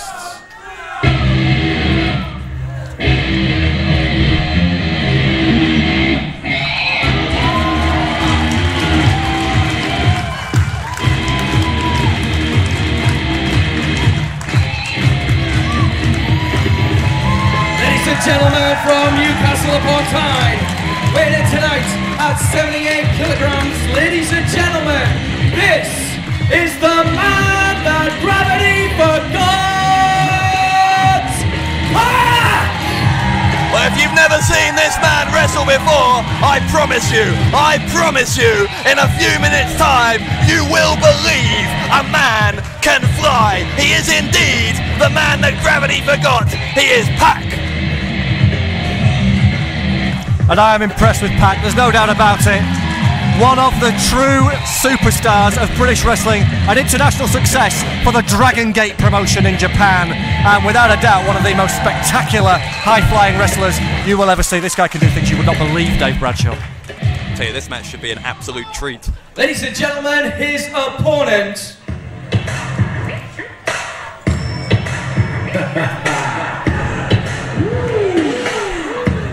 What is that infernal noise? It's called hip hop. From Maidstone, Kent, weighing in tonight at 230 pounds. Ladies and gentlemen, this is Leroy Kincaid. You know, when the old FWA was in full swing, Leroy Kincaid was just starting out as a bodyguard for Alex Shane. But now, fast forward, it's 2009, and that man is one of the most powerful, most dominant forces in British wrestling. Leroy Kincaid is back in the FWA. I remember the night when Leroy Kincaid shocked former WWE superstar, the South City Thriller Hayde Vanson, and won the FWA All England title at Hotwired 2005. And he went on to hold that All England title for around about 12 months, defending against all comers. And since then, Leroy Kincaid, I know, has been making a real name for himself in IPW. But tonight, this could well be his biggest challenge. A World Heavyweight title tournament match against the man that gravity forgot. You know, Kincaid was never actually beaten at the end of that title reign. No, he lost to Iceman during the FWA-IPW feud, when we were destroying IPW and picking them apart piece by piece like bones off a turkey carcass. Yeah, how did that end? It ended as we're here tonight. New Frontiers, FWA is back. I brought it back. Like a prodigal son, I feel like a proud daddy tonight. You know, maybe I should thank you, actually, because if it wasn't for your complete incompetence in running... I'm not going to shake your hand. If you want to thank me, if it wasn't for your complete incompetence in running the FWA, it would never have been driven out of business and we wouldn't be here. So, yeah, I guess I do owe you some credit. I think history will show Greg the Truth Lambert extremely favourably. Last time I saw because I get to write it. That's the good thing. I mean, I'm the world's #1 wrestling journalist. I write everything. Yeah, so you keep saying. Wait a second, Leroy. And then, with a Hurricane Rana from Pac after that leapfrog. And, a flipping drop kick. What's going to be fascinating here, Greg, is there's a real clash of styles. The high-flying Pac and the powerhouse Kincaid. I'll let you see that. They both like the spectacular, though. They're both flashy. We're going to see a lot of flashy moves in this match, like that one. Full away slam, knocking the wind out of the man that gravity forgot. Pac, a native of Newcastle upon Tyne. As you said, Greg, now an international superstar. And holder of the Dragon Gate Triangle Gate 6-man title with Masato Yoshino and BB Hulk at the moment. He's making a real name for himself out in Japan, doing extremely well, and he'll be looking forward to when Dragon Gate come on tour in November in the UK. They'll be here November the 1st, I believe, in Oxford. Second Pac somersaults, lands on his feet, great agility. Back over on the top, he's on the apron. Kincaid with that shoulder thrust, Kincaid.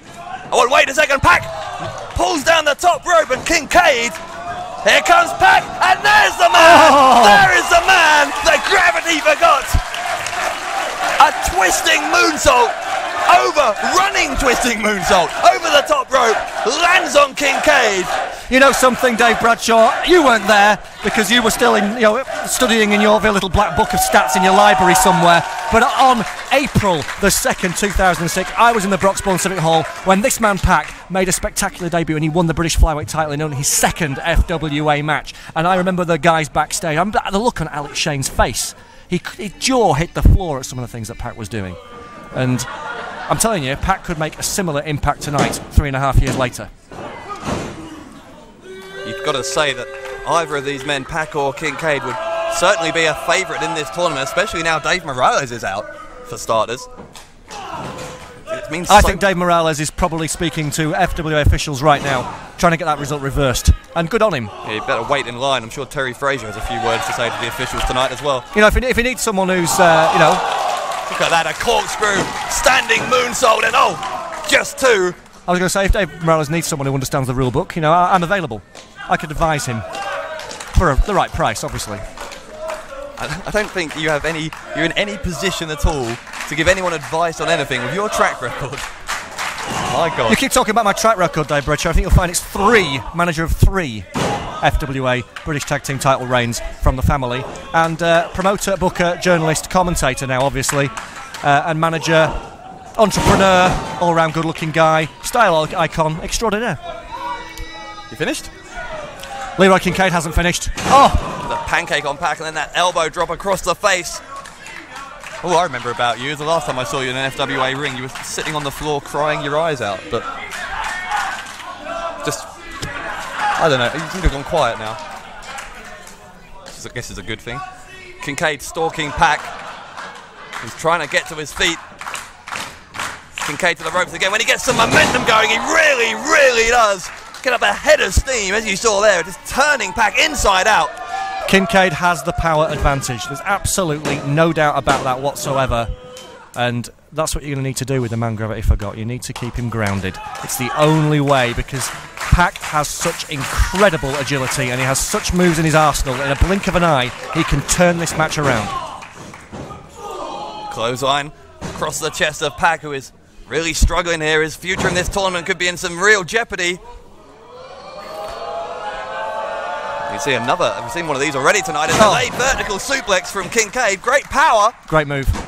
Leg hooked and... I'll tell you what, I'll tell you how much Pac wants to be in this World Heavyweight title tournament. How much, just to typify how important this World Heavyweight title belt is. Pac, after this show tonight, is going to get in his car and he's going to drive all the way back to Newcastle, which is a 5.5-hour drive. He's then going to get on a plane to Paris. That's an hour-long flight straight away. Then he's going to get a 12-hour flight to Japan, where he's going on a 3.5-week tour with Dragon Gate. And he'll be doing it with a now, Pac could have turned this match down tonight, because let's face it, he's going to get no sleep at all. But no, that is how important it is. He will sacrifice sleep, Dave Bradshaw, to be in this tournament, to beat Leroy Kincaid. So it's a big deal. I mean, I was going to say Pac's going to be on that plane with a very sore lower back after that Boston Crab from Kincaid. But I mean, you're right. You know, this world title, formerly of course the British heavyweight title, has been held by 10 men in FWA history. Only 3 men have ever held it twice. They are Jody Fleisch and then Doug Williams as well. I'll get you the other one. Have we got anybody checking this backstage, by the way? Actually, we have people backstage. Do we have an independent adjudicator? What about Albert, our statistician? Is he not? Alex Shane, the other one. I do apologise. Shane, Fleisch and Williams, all 3 of them are backstage, as is Mark Sloan, the founder of the FWA. Is anybody checking these ridiculous statistics you keep coming up with? Because I only have your word for it. Flash Barker, of course, here. You're right. You are right. I'll give you your due. Thank you. And neither of these men have ever held the World Heavyweight title. It would be tremendous to see either Pac or Leroy Kincaid as World Heavyweight champion. as long as Leroy Kincaid doesn't keep coming out to that horrendous noise you call music. R&B, is it? It's rubbish and it's bloody rubbish. Oh, wait a second, Pac went for that spinning, diving moonsault, and Kincaid got the knees up. And now, wait a second, Kincaid with a clothesline on Pac. Clothesline on Pac. Pac's out. Pac is out. Kincaid to advance. Oh my. Pac will not give up. Leroy Kincaid, though, is looking pretty impressive right now. Kincaid is almost in disbelief that Pac has not been beaten yet, but look at this. Kincaid setting up for the spear. That's his trademark. See, this could rip a body in two when Kincaid hits you with the full force of that spear. Oh, wait a second. Leapfrog by Pac. And beautiful enziguri kick to the face. Hit him in the temple. He may have knocked him out. Kincaid doesn't seem to know where he is. That's clever. Small package. Get him in the small package while he's dazed. Oh, tell you what. That was close. Yeah, this is a hell of a wrestling match. Oh, my goodness. Kincaid telegraphing Pac with the drop kick. That shows that Leroy Kincaid has definitely improved over the years, because that was a veteran move. He saw Pac was about to jump onto the top rope to launch himself for another aerial assault, and he basically just took Pac's leg out from underneath him. Wait a second. Kincaid, oh, look at that! Look at that from Leroy Kincaid! The flyboy can fly, Dave. I'll give him his due. And not only can he do that amazing move we just saw there, but Leroy Kincaid's finisher, the spiral tap. It is the spiral tap, the move off the top rope, which shows that Leroy Kincaid, when he wants to, can match Pac in the aerial war. See, that's the kind of move you would expect to see from Pac. You saw it from Kincaid. Both men are down. Referee Andy Quildan has a 10 count. If both men are out, this could be a count out. He's up to 6 already. Pac and Kincaid, neither man has moved. 7 now. Wait a second, Pac has the leg of Kincaid. There's 9. There's 9. Oh my, that's 10. That's 10. That's 10. And a double count out. A double count out between Kincaid and Pac. Ladies and gentlemen, the referee has counted both men out of the ring. The result of this contest, a double count out. Does that mean both men are eliminated? Is that what you just said, Dave? Both men eliminated from the tournament? That would be a crying shame, I would have to say. Well, it would be a tragedy if neither of these men were to be in that tournament, but only winners advance. Although Joel Redman will be pleased, obviously, because Joel Redman will have a better chance of winning, so, you know, every cloud has a silver lining. Redman has no place in this tournament. These fans have got no right, they'll get over it, you know, they've got no right chanting for more. This isn't Oliver Twist, you know. Pac is asking the referee for 5 more minutes. No, Pac, you need to make an early start back to Newcastle to get on that plane, you know, you need some sleep, son. You've had a good try. This will to win, this desire is something you just cannot understand, is it? Oh, no, I appreciate you have the desire. Like I said, that's why I entered this match in the first place, but rules is rules, as they say. Well, referee Quildan seems to be having none of it. They're still discussing things at ringside. As far as we know, this is going to be a double countout, which we assume means that both men are eliminated from the World Heavyweight Championship tournament. Again, more big news. Ladies and gentlemen, we have a decision from referee Andy Quildan. Yes, get out of the ring. Let's move on with the show. He just informed me that his decision is final. The result of this contest, a double count out, a draw. Well, there you have it. Quildan, the referee, is not going to allow any more time for this match, which means the international superstar Pac and the multi-talented Leroy Kincaid, shockingly, are both out of that tournament. A standing ovation from parts of our crowd here in the Broxbourne Civic Hall for 2 of the best, the very best in British wrestling today, Pac and Leroy Kincaid. Neither man has won today, but I promise you, Greg Lambert, both of these men will be a huge part of the FWA's future. Absolutely, and we'll have to see how they rebound from the disappointment of not being in the World Heavyweight title tournament. But great refereeing from Andy Quildan. The standard of refereeing has improved immeasurably here this evening. Apparently, Millen and Styx have made a challenge to the winners of the main event of FWA Unsigned. So what we're going to do right now, we're going to have a bonus tag team match. Ladies and gentlemen, the following contest, it is set for one fall, and it is a tag team event. Introducing first.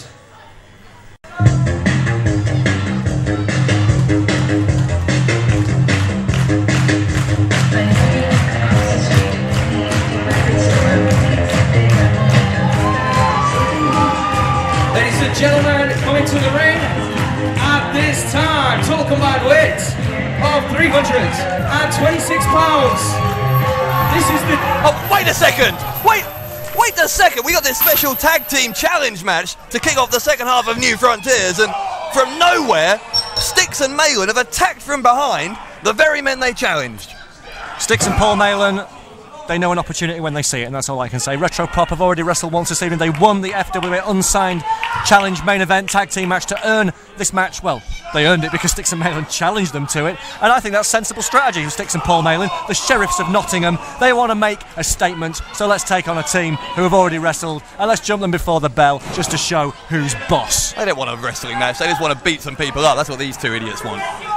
I've always liked Styx. Even when he was one of Alex Shane's henchmen, he always showed potential, and now he's starting to realise that potential. And Sam Bailey is isolated and in serious trouble. Wait a second, Bailey is trying to avoid Styx. Oh, crossbody, high angle from Bailey. Styx instantly pushing him away. That was a blind tag there, I think, Dave Bradshaw. I think you need to call that because the referee, I think, has seen it. Beautiful knee to the midsection. And now we're going to see Paul Malin in action. Malin with a knee. I don't know if that hit Bailey in the head, maybe. Dropping the neck. Hard down. Bailey is already in trouble. You saw Dave Rain, his tag partner, coming out here looking very much worse for wear. A modified one-way trip, I think you'll find that was, which was the finishing move of Styx's previous tag team with Martin Stone. They did win the British tag team titles, but I think, as I'm sure you'll agree, Dave Bradshaw, that Paul Malin is a vastly superior partner than Martin Stone was. I think that's debatable. Martin Stone, one of the most successful British wrestlers of the decade. Certainly his team with Styx didn't end well. Those two ended up feuding for a very long time. And that was all Martin Stone's fault.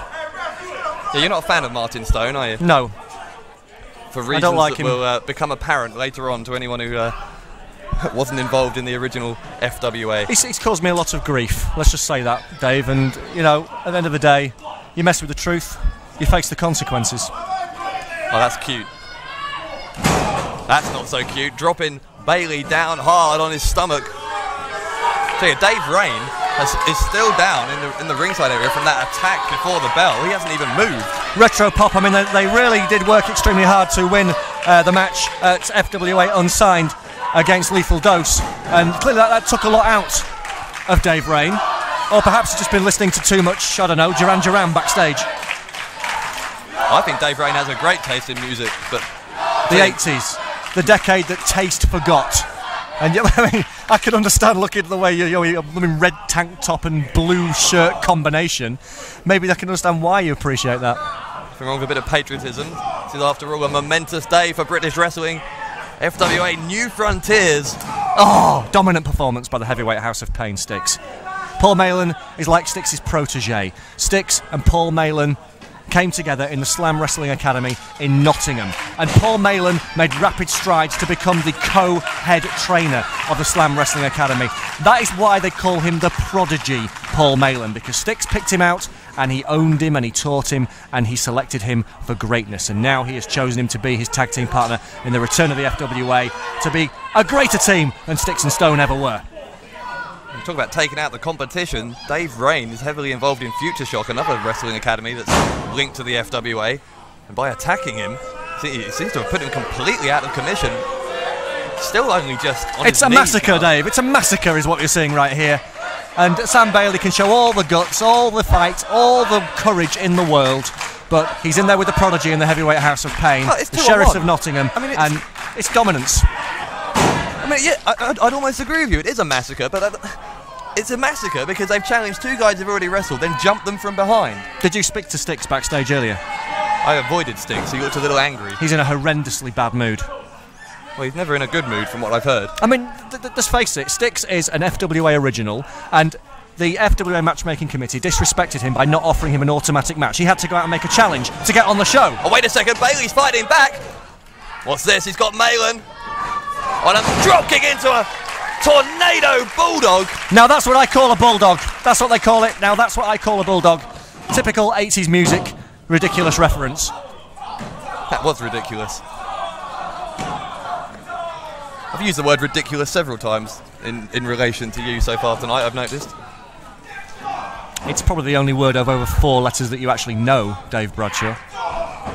I'll ignore that. Bailey continuing to take the fight to Styx. Styx reversing that Irish whip, and here comes Malin! Avalanche in the corner. Oh, Bailey's in trouble. Black hole slam! My God, Bailey's out cold. Bailey is out cold. The Future Shock champion is just, well, he's gone.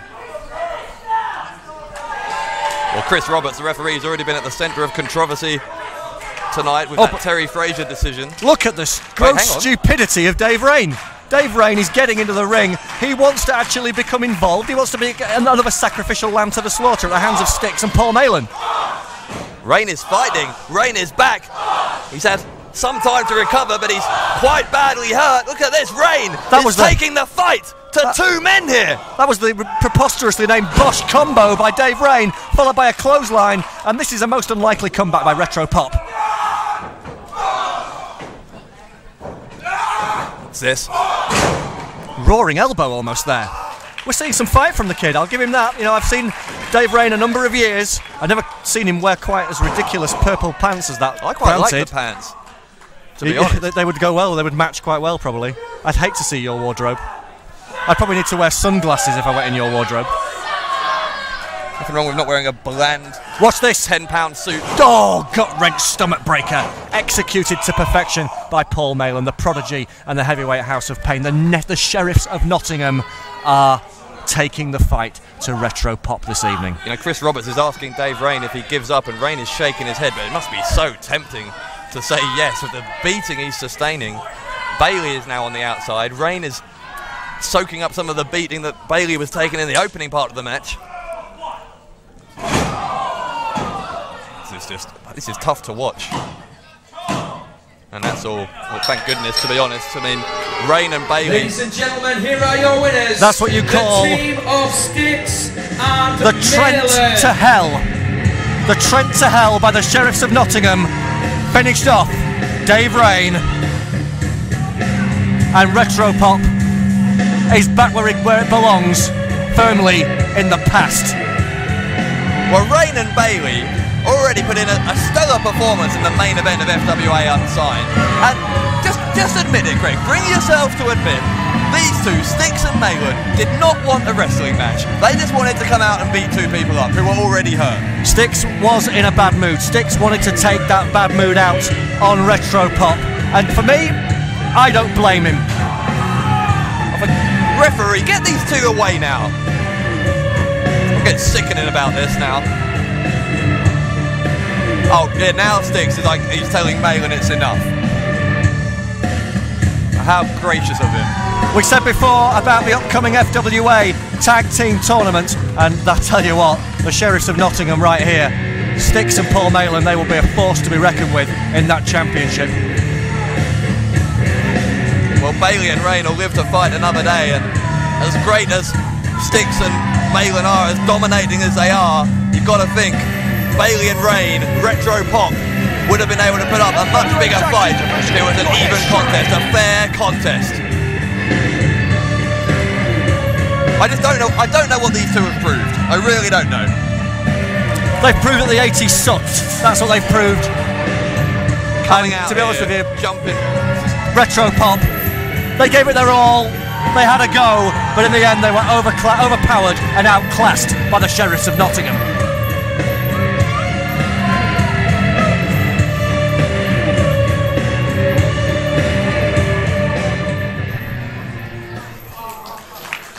Dave Rain in some real pain. He's actually struggling to breathe, it looks like.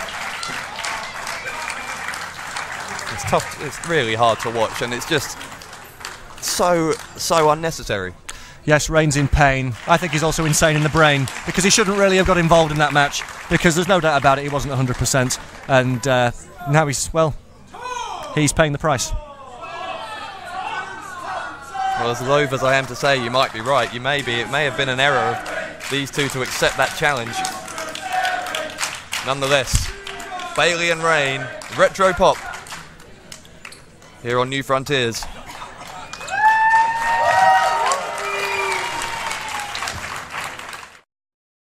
Now, at this time, if I may just be serious for a few moments, here tonight, we are taking collections, and I want to get this right. It's for the Wrestlers Reunion Charitable Trust Fund. Okay, no, serious now. We're taking collections for that. And at this time, I want to introduce you to a great of British wrestling. Ladies and gentlemen, this man, he's the father of one of the founders of FWA. This man actually wrestled the Dynamite Kid in his first ever televised wrestling match. Introducing at this time, please put your hands together for Tony Scarlett. Here he is, Tony Scarlett, one of the all-time greats in British wrestling, here to kick off the FWA Charitable Fund for the Wrestlers Reunion. What an honour it is to have such an integral part of British wrestling's history at New Frontiers on this night of nights. I certainly have a lot of respect for Tony Scarlett. Tony Scarlett, as well as being the father of Dino Scarlett, one of the main guys who ran the FWA back in the FWA's first run. He's also trained many of the stars we see, the young stars in the FWA. Now, we're here on behalf of the British Wrestlers Reunion, which every year meets down in Kent to honour the guys that have been before. And as one of the younger generation, I can personally say that I look up to guys like Tony in very high regard. And it's great that the FWA are doing this for all of the guys. So I'm going to pass you over to Tony, he's going to say a few words.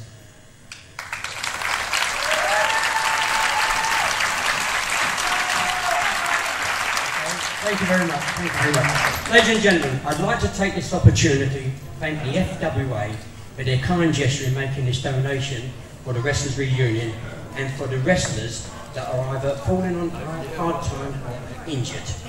It's nice to know that the younger generation now look up and respect some of the older wrestlers. As an old wrestler myself, I tend to think that when we retire from the ring, we are forgotten and thrown on the scrap heap. But it's nice to know that people like Martin Rocker Richards and all the others are looking forward, as I say, helping out the FWA with their donation. Thank you very much.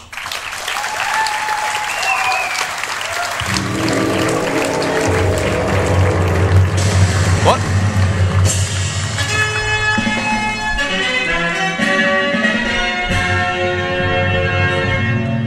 What's this? The all-time great? I know Tony Scarlett's a respected veteran, but all-time great, that's pushing it a little. Like Ricky Hype. Clearly Andy Simmons wants to rub shoulders with a kindred spirit in Tony Scarlett.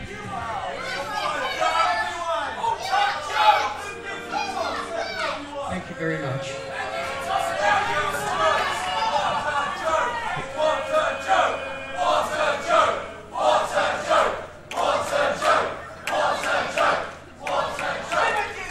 What a load of disrespect, chanting what a joke. Listen boys, I remember when you used to come to this building and kiss my backside when I come out in a waistcoat and a bow tie. So I suggest everyone here at Broxbourne listens to the all-time great. And listen to what this man has to say.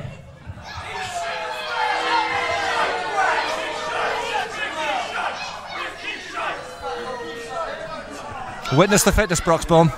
It's Ricky Hype on the mic. You probably already know who I am.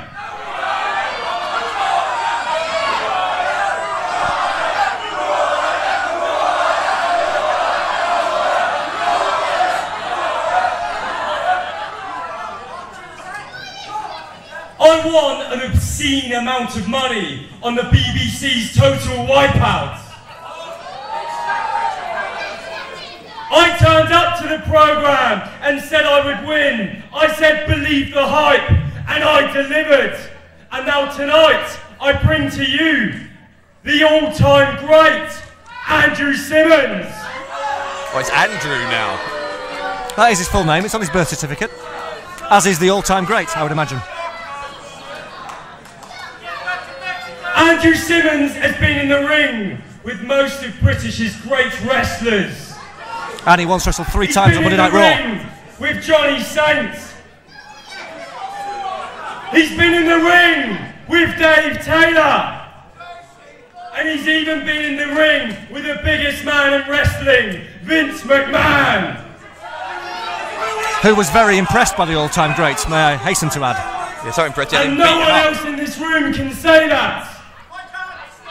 Well, and now tonight, debatable. We are giving Tony Scarlo the opportunity to take a photo with the new all-time great Andrew Simmons. No disrespect to you, Andrew. I don't know who you are. I always respect the young wrestlers. I've never heard of you. I would like to shake your hands and wish you all the best. This man is a former British Tag Team Champion in the FWA. Number 2 most top moment in FWA history. It should have been number 1. That was a travesty. That's hilarious. Tony Scarlo doesn't even know who he is. Here's my hand. Take it. That might bring him down a peg or two. You are not capable. You are not capable. Take my hand.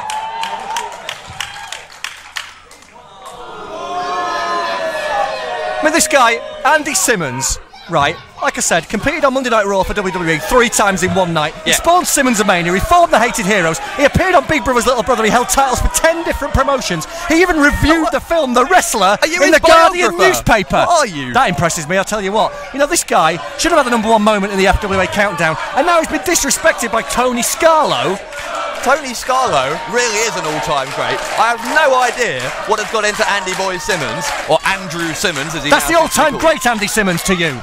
I apologise. Once again, ladies and gentlemen, Tony Scarlo!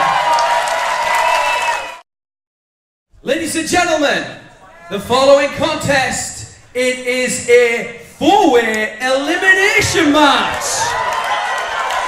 And this match will decide who qualifies for the FWA Flyweight Championship Tournament.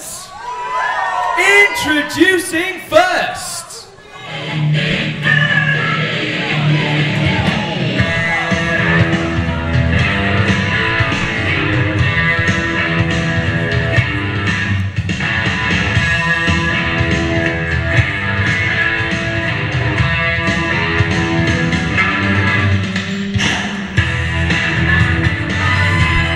Ladies and gentlemen, coming down the aisle, he hails from Oxford, weighs in tonight at 170 pounds. Ladies and gentlemen, this is the star attraction, Mark Haskins. The words, I don't know where to begin. He's so obnoxious, he's smug, he's insufferable, but he's also, Greg Lambert, extremely talented, and that is the most annoying thing to me about Mark Haskins. Of that there is no doubt. Not that it's the most annoying thing, but the fact that this man has immeasurable talent, Dave Bradshaw. That's why they call him the star attraction. And at just 21 years old, Mark Haskins, he is a future superstar in the British wrestling industry. And tonight he can make a big name for himself. 4-way flyweight title tournament match, and he's in there, well, with 3 of the FWA's very, very best.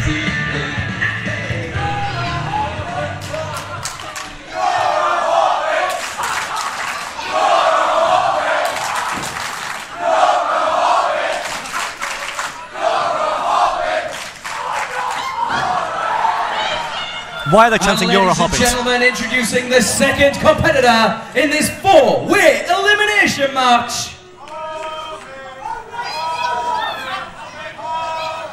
The road to Mordor runs through Broxbourne. What's this now? There seems to be a microphone stand set up. Rather fetching young lady came out and set it up as well. What is this?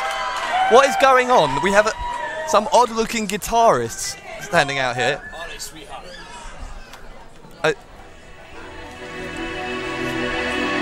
Seems to be a security girl. Security lady, I should say.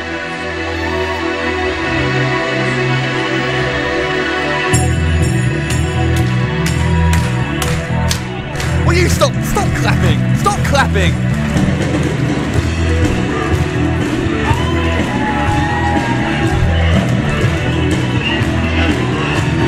Oh my God.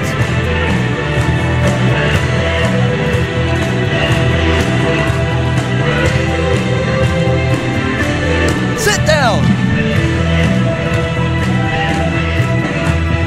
Tommy used to work on the docks. The union's been on track. He's down on his luck. It's tough. So tough. Sheena works a downer all day, working for her man. She brings home her back for love. Oh, for love. She says we've got to hold on to what we've got. It doesn't make a difference if we make it or not.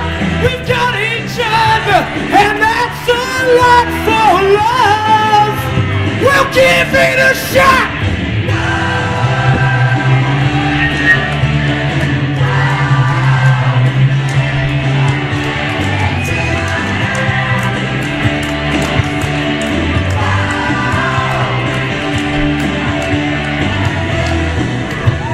Ladies and gentlemen,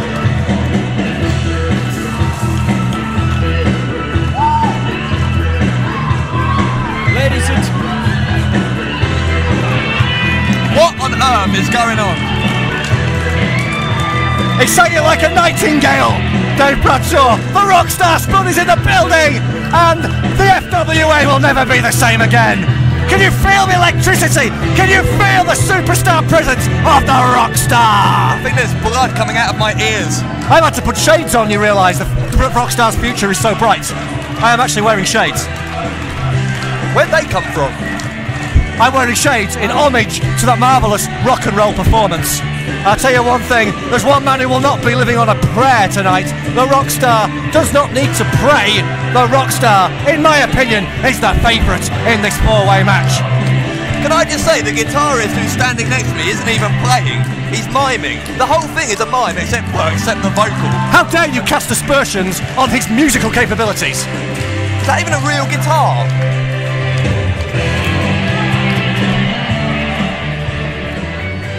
I am now removing the shades.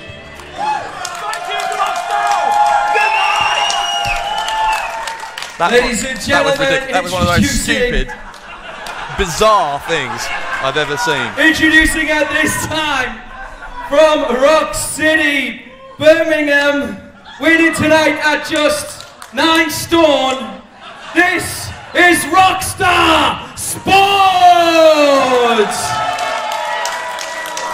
Get down on your hands and knees and worship this man, Brock Spawn.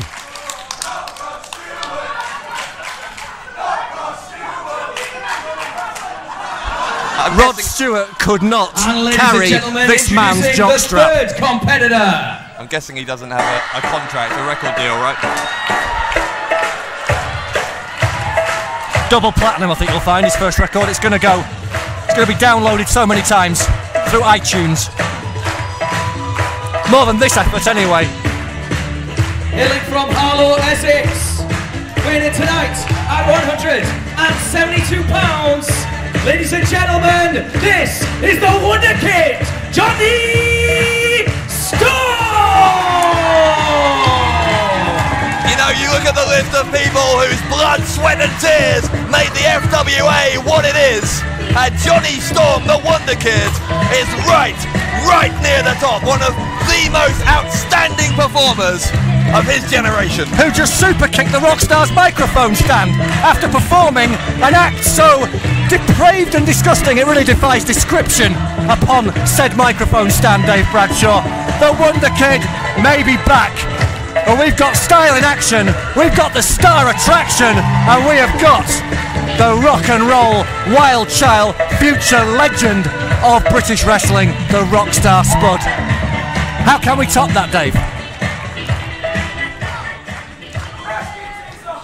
Well, there will never be an entrance quite as elaborate and stupidly so as Rockstar Spud. It was like an Olympic opening ceremony, is it worse? It was a thing of beauty. And ladies and gentlemen, introducing the fourth and final competitor.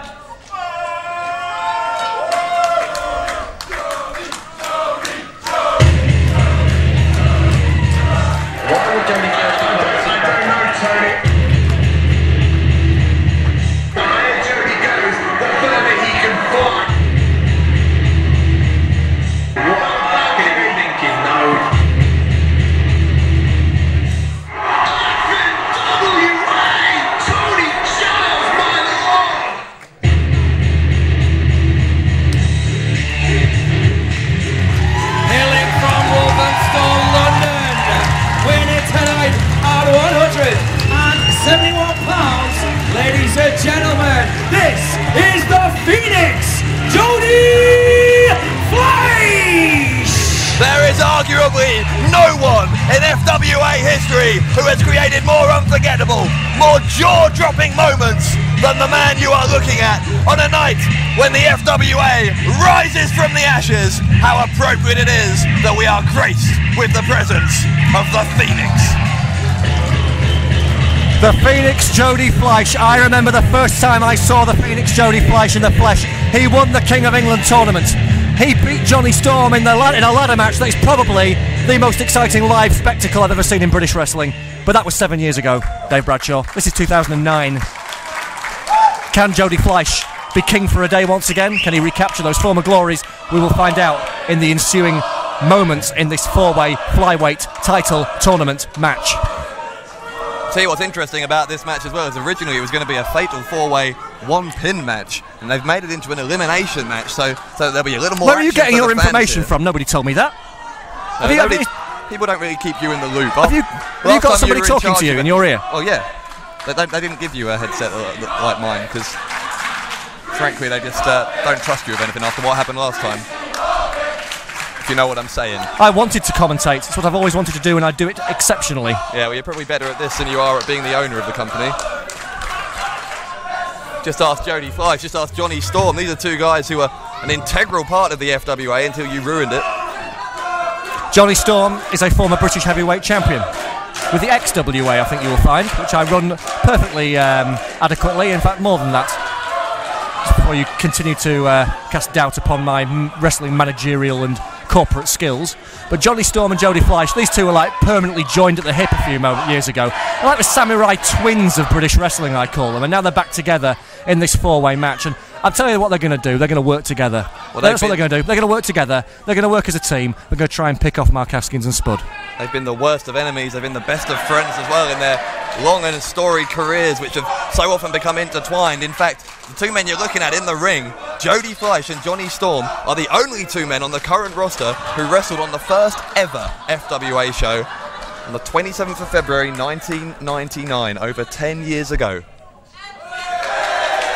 Amazing how things come full circle, but like I said, this is 2009 and the Siamese twins of the FWA have got to cope with the rock star, the future legend of British wrestling.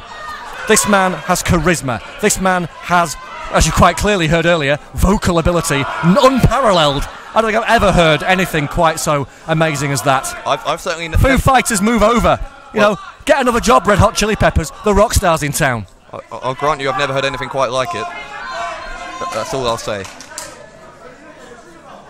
Alright, the bell has rung, this one's underway, and we're going to start off with Storm and Fleisch. Storm and Fleisch. It is like looking in Time Machine, isn't it? It really is. To be honest, I did get a shiver up my spine, Dave, when Jody Fleisch emerged to this classic FWA theme tune. Oh! That was Haskins and Spud. That was a forearm to the spine there from Mark Haskins. Haskins with a side headlock applied to Fleisch. As Spud continues to celebrate his own existence on the ring apron. He really is just he one really of is a kind, isn't he? He's really great. That's what he is. Haskins with some quick wrestling hold. Snapmare took down Fleisch. Both men nip up. Such a fascinating dichotomy here. You've got two of the all-time greats in the FWA against two of the men who could be a big part of its future. This is really what this show, New Frontiers, is all about. What marvellous together with the future. Yes, absolutely right. I couldn't agree more. Marvellous moments Jody Fleisch and Johnny Storm have created over the years here in Broxbourne. I mean, some of the top American superstars that Johnny Storm has defeated in this ring. Guys like Super Crazy, guys like Sonjay Dutt, guys like Colt Cabana. Johnny Storm has beaten them all. Then you've got Jody Fleisch, former two-time British heavyweight champion. The man who unleashed that balcony dive on Flash Barker that everyone remembers. The number 2 greatest moment in FWA history. No, it's the number 1 behind the all-time great Andy Simmons and the double turn with Hampton Court and the family, which should have been number 1. But was number 2. Storm with Spud up. Oh, there's a shot. Maybe that will slap some musical talent into those vocal cords. Hang on a second. What's this? Fleisch said he has an idea. Fleisch said he has an idea. Oh my goodness. Cover your eyes, kiddies. This is definitely not PG. Fleisch ramming the crotch of Mark Haskins into the face of Rockstar Spud. There's a sentence I didn't think I'd be saying tonight. The Rockstar Spud's head of security at ringside really should be doing something about that. She's obviously on her headset now, calling to Spud's people in the back. His agent, well, that's his roadies, his backing singers, and his legions of fans to complain about that disgraceful act from the Phoenix, Jody Fleisch. So Haskins and Spud getting an interesting introduction to life in the new FWA, but now, finally, we may be about to see Storm and... I thought we were about to see Storm and Fleisch, but Fleisch has been ambushed again. The act of sportsmanship there by Jody Fleisch and Johnny Storm clearly sickened the Star Attraction and the Rockstar, and I don't blame them. I mean, Jody Fleisch and Johnny Storm, they go back a long way. They're best of friends. They've started in wrestling together, yada, yada, yada. It doesn't really matter, Dave Bradshaw. At the end of the day, what matters is who gets their hand raised and advances in the flyweight tournament. It is what it's all about. This is not just a fascinating historical match of this fatal four-way, but more than that, it is indeed a qualifier for that tournament. And can I just point out, you know, I'm saying that Spud is the favourite in this match. I'm not just saying that lightly. I have statistical evidence, Dave Bradshaw. You should appreciate this. You know what happened at Hotwire 2005 when Spud wrestled Jody Fleisch and Johnny Storm in a three-way match? Who won that match, Dave Bradshaw? Go on. Why don't you tell me? Delve into your cerebral... I mean, whatever they're called, and come up with an answer to that one. Brain. Yeah, that one. Yeah. Yes. Cerebral library. It was Spud. That's who it was. Spud won the match. He beat them, and he's going to do it again tonight. Haskins spitting water in the face of Fleisch. That's a real insult to the former two-time British heavyweight champion. That suplex. Fleisch landed hard, could be eliminated, and was able to escape.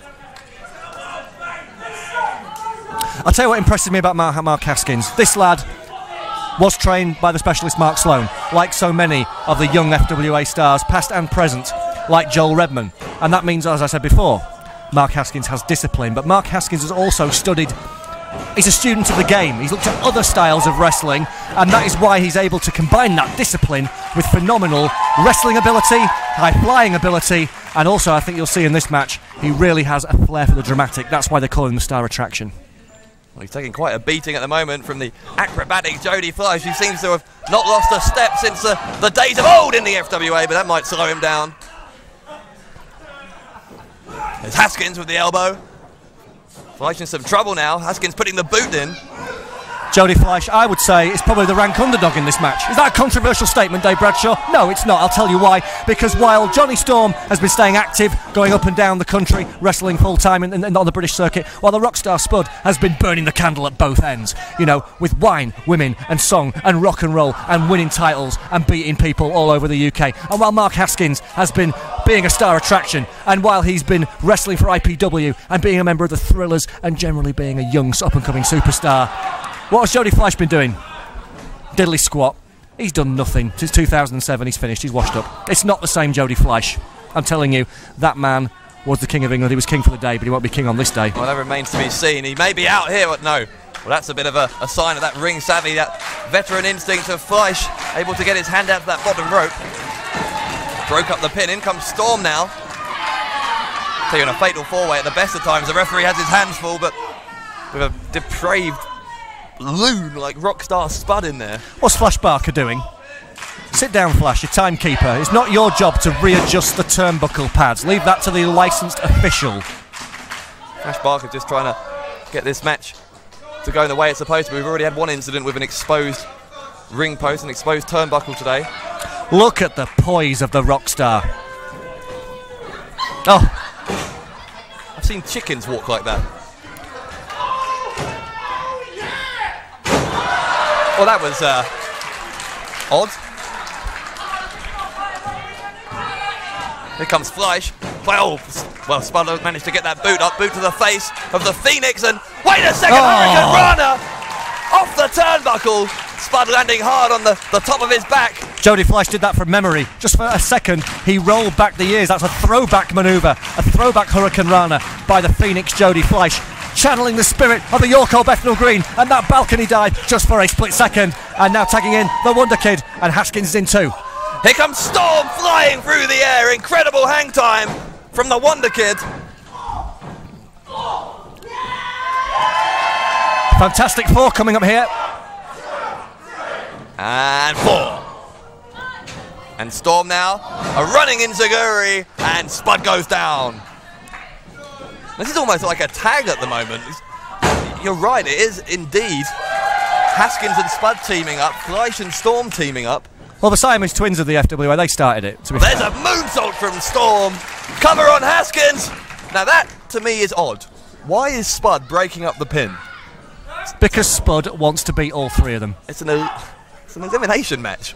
He wants to beat all three of them. I think that's only fair. I think Spud is a supremely talented and confident individual, and I don't want to question anything the man does, to be honest. Well, it looks like both Spud and Haskins trying to go up top. Hang on, here comes Storm! Oh. Good grief! Storm from the middle rope takes down both men. And the Wonder Kid is cooking with gas.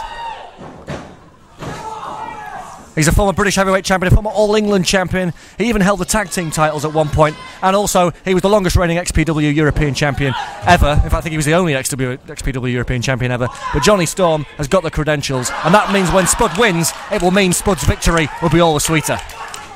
Oh, there's trouble in paradise. Spud and Haskins. Well, this was never going to last. Two egos like this could never coexist in the same universe, let alone in the same wrestling ring. Mark Haskins is simply asking Spud nicely for some singing tips. Spud looking for a handshake. Yes, there you go. Spud has just told him he promises to teach him the final countdown after the show. What a gentleman. Well, Haskins drop-kicked into Spud. Well, after they agreed not to hit each other, I don't know if Spud saw that Haskins was pushed into him.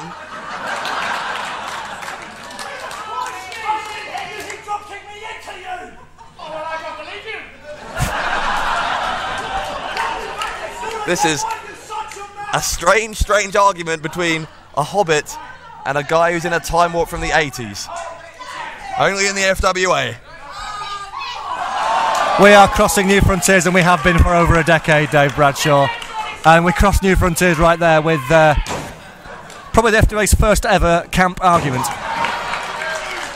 It was camper than a row of tents.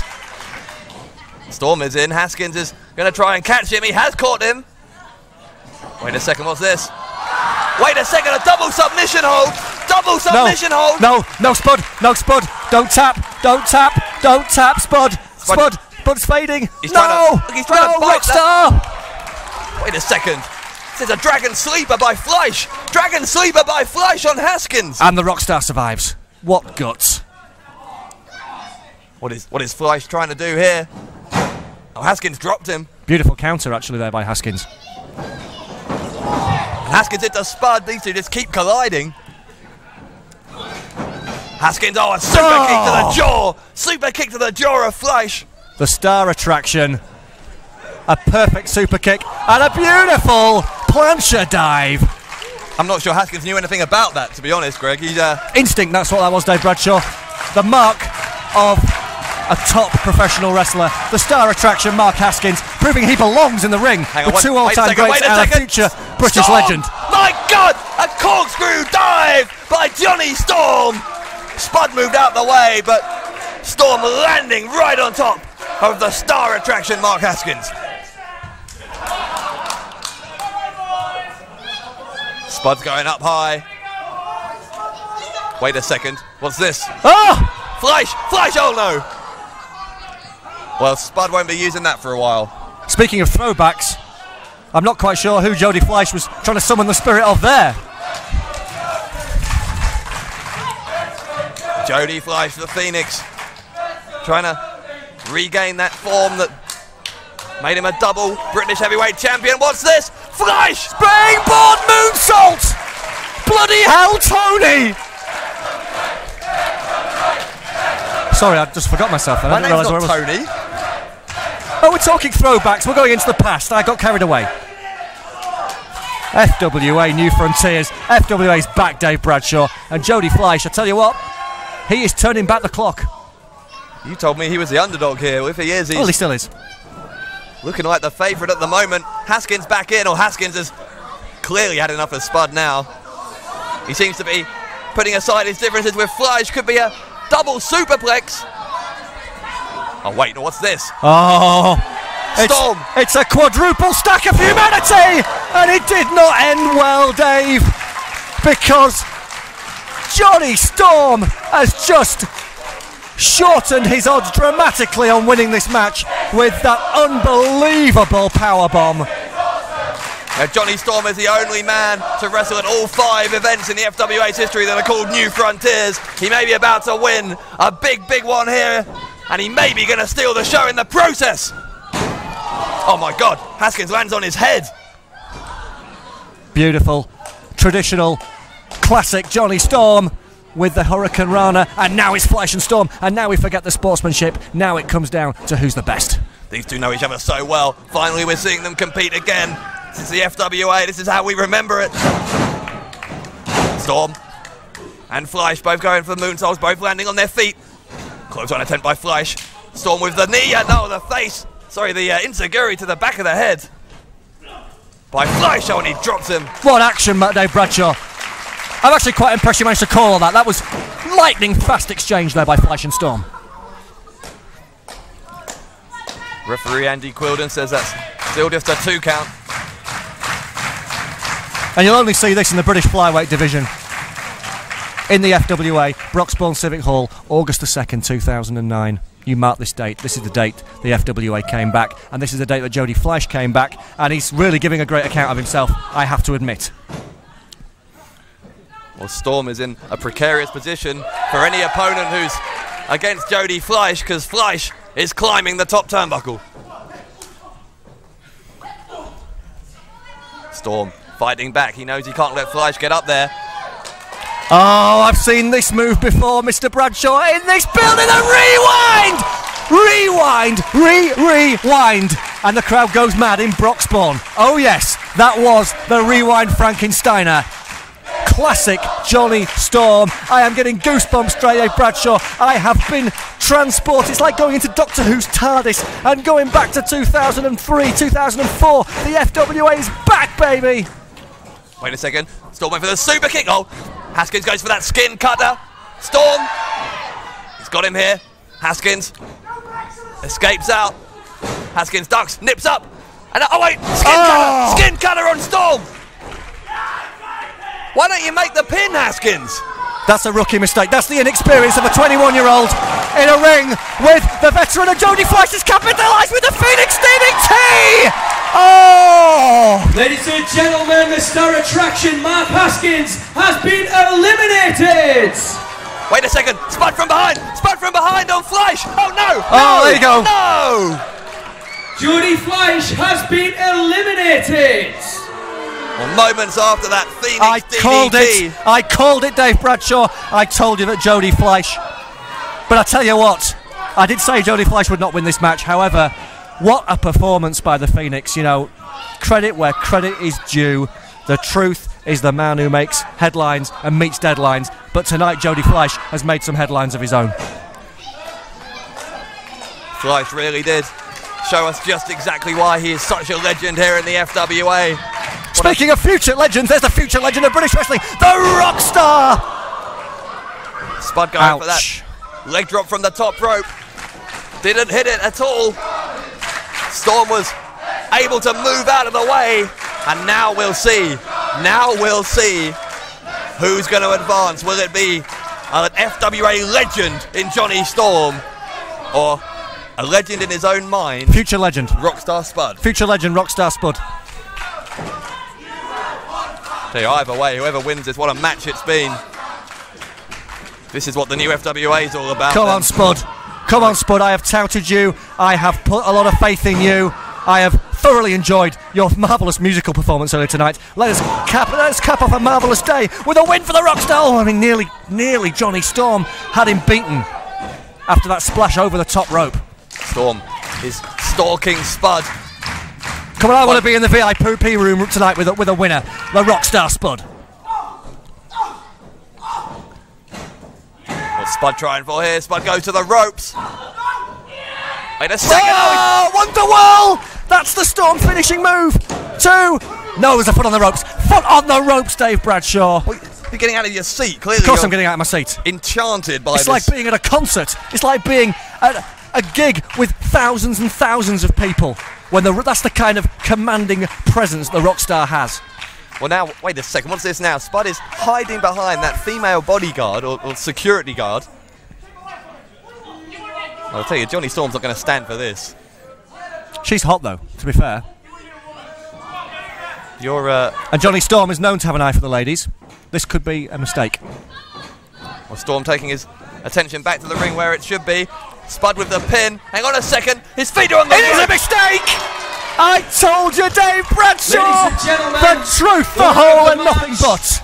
And qualifying for the FWA Flyweight Title Tournament, the Rockstar Spud. Clearly, the feet were on the ropes. I have no idea how Spud won that match. He won the match by being smarter than Johnny Storm. Johnny Storm, his brains were in his trousers. As usual, the Wonder Kid, distracted by the ladies, a quite brilliant piece of strategy by the Rockstar. Look at him, he could go all night. Look at the man. He has got so much fight left in him. He's going to go out and party like a Rockstar should. And he thoroughly deserves to, Dave Bradshaw. Oh, I cannot speak highly enough about the future legend of British wrestling, the Rockstar Spud. Well, not for the first time tonight. Someone has stolen a victory. We saw it from Joel Redman earlier. And now we see it from Rockstar Spud. I would never have bet in a million years that Spud would have beaten Storm, Fleisch and Haskins. An awesome match, Dave, as I'm sure you'll agree. The past, the present and the future coming together. But the past, Johnny Storm and Jody Fleisch defeated. The future is definitely the Rockstar. Ladies and gentlemen, the following contest, it is set for one fall, a singles match to decide to see who will qualify for the FWA Heavyweight Title Tournament. This is also the main event of the evening. Introducing first.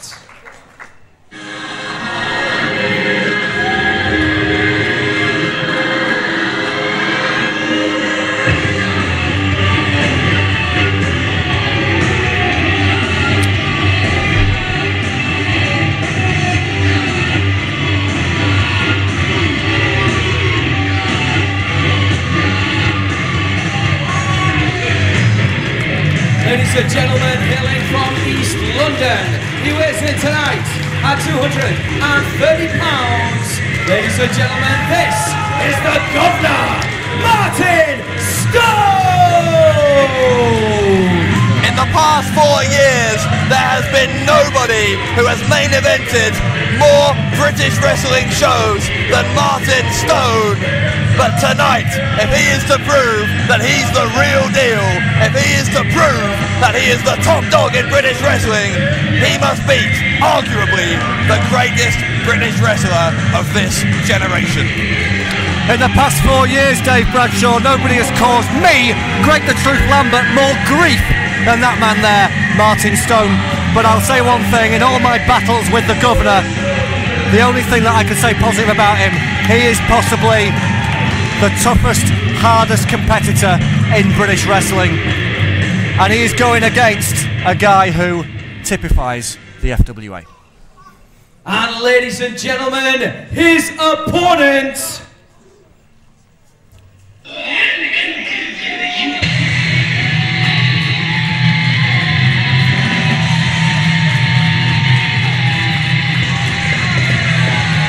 From Reading, Berkshire, winning tonight at 235 pounds. Ladies and gentlemen, this is the Anarchist, Doug Williams! He is simply the most successful British wrestler of his generation, a man who many say revolutionised the sport in this country, an ambassador for the United Kingdom all over the world, and Doug Williams will fight until his dying breath to keep that accolade, Greg Lambert, as the best wrestler in this country. Two-time former FWA champion, IWGP Tag Team Champion, TNA Superstar, Pro Wrestling Noah Star. The British invasion is here in the FWA. Just one thing before we start. This is no longer the Anarchist Doug Williams. This is TNA's International Superstar, and I'm far, far better than anyone out the back here, you Martin Stone, and each and every single one of you. Hence the tights.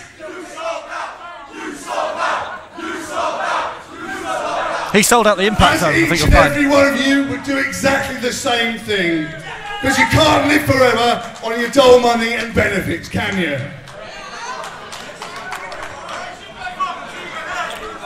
Well, as you were saying, Greg, Doug Williams has certainly been making even more of a name for himself recently as he's become a tag team champion in TNA, but he seems to have had a bit of an attitude change with it. We'll talk about that more in a minute, but shoulder block and Stone sends Williams down.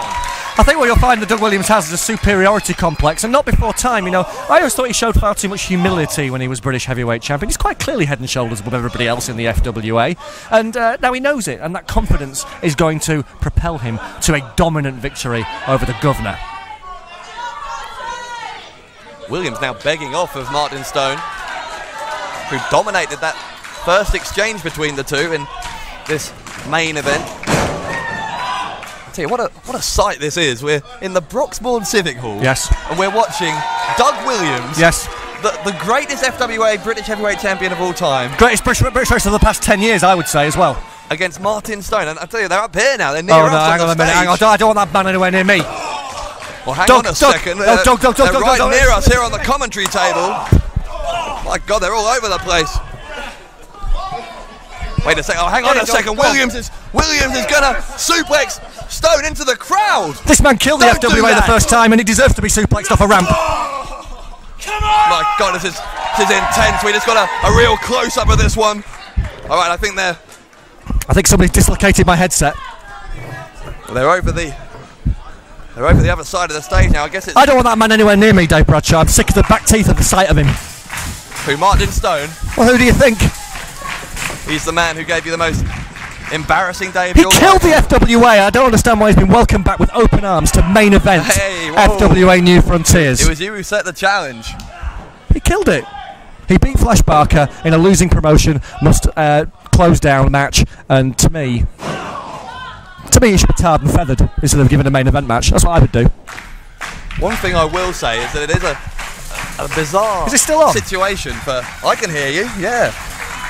Don't worry about it. It's, to be honest, it'd be great if it was off, but Anyway, this is a bizarre situation. The FWA really was where Martin Stone first made a name for himself as a tag team wrestler. Why is Martin Stone back? Martin Stone wanted to close the FWA. What is your rationale for Martin Stone's return and the fact that he quite clearly now wants to be part of the FWA? Because I'll tell you what, I'll tell you my rationale. You just tell me what you think first. Martin Stone wants to be where the best in British wrestling, where the best in possibly the whole of independent wrestling is, and that right now has got to be the FWA. Simple. End of story. Go on, what's your rationale then? Because he's an idiot. Oh, yeah, great. Real mature. Williams has the legs of Stone. Well, what's he going to do here? Now, Williams, normally a pretty sportsman-like competitor. Part of the British invasion in TNA, Doug Williams, doing fantastically well for himself alongside Brutus Magnus and Rob Terry. They are flying the flag for Britain. As you said, an ambassador, a true ambassador for British wrestling overseas. An ambassador today in the ring here at Broxbourne Civic Hall wearing the Union Jack tights, and yet these people boo him. Well, he did bring it on himself a little. Very much a kind of, I hate to say it, but kind of an arrogant opening comments there from Doug Williams. And the crowd's still getting on his back. Why is this you sold out business? You know what where that chant comes from? It is born of jealousy. It's because these people will never become an international superstar like Doug Williams. Williams certainly taking control of this one at the moment. You know, the other main match between these two I can think of in this kind of high-profile environment, they were headlining an RQW show back in 2006. Yes, Martin that's right. Stone was victorious on that night. Now you have to wonder whether Stone has Doug Williams' number. Martin Stone went on to become the champion, actually winning that tournament. So, you know, I'll give the man again, give the devil his due. He's won a lot of titles. You know, usually by bully boy tactics, I have to say, but you know, he has done well for himself, and he also is a bit of an international superstar. You know, he's wrestled in Germany. He does very well for himself out in Germany. He wrestled on the big Pro Wrestling Noah card when the Japanese promotion came to the UK. He's wrestled the Great Muta. He lost. But, well, yeah, hang on, he took him to the limit, though. Well, absolutely. So, you know, you've got to give Martin Stone his due, but he's just not on the same planet as Doug Williams. Come on, you have to admit it, Dave. Oh, he's beaten him once. We shall see. I'll tell you what. We're talking credentials here, though. I'll tell you what else is interesting. You know, hang on. Williams goes for the cover and Stone kicks out on 2. Is that whenever you ask fans, I've been talking to a lot of fans about this FWA World Heavyweight Championship tournament. You're clearly wasting your time there. Your time would be better spent than talking to fans. I'll ignore that. But anyway, Williams and Stone are the two names that so frequently come across people's lips when I ask them who the favourite is to win that tournament, and yet one of them is going to go out of that tournament on the very, very first night. That's the luck of the draw, isn't it? That's the random nature of the FWA World Heavyweight Title Tournament, and the fact that, you know, Bubblegum has advanced in the tournament this evening, Joel Redman has advanced in the tournament, and Leroy Kincaid and Pac are out.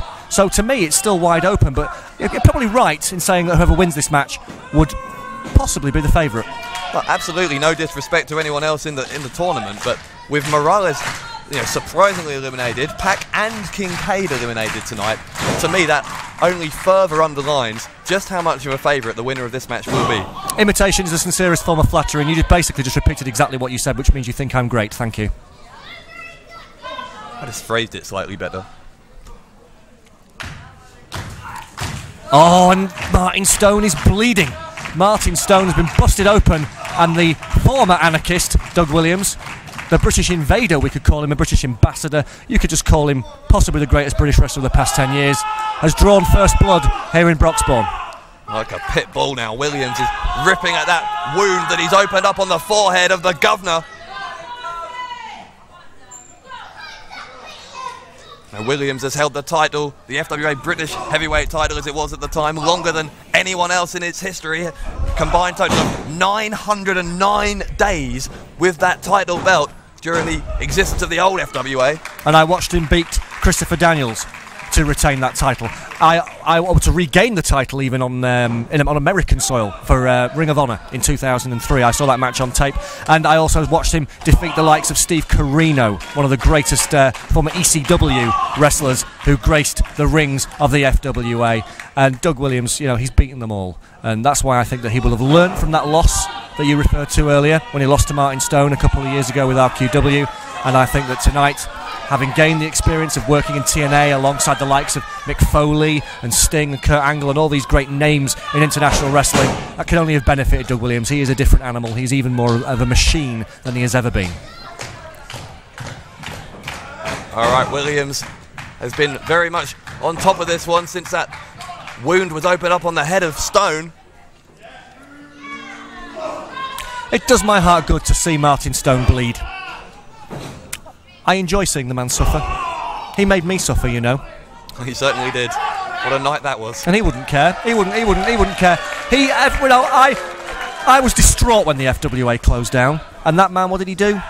He rubbed it in my face. He burnt an FWA t-shirt, he spat in my direction, and he came up north and tried to close down another promotion that I was in charge of, the XWA, which he failed at, may I add.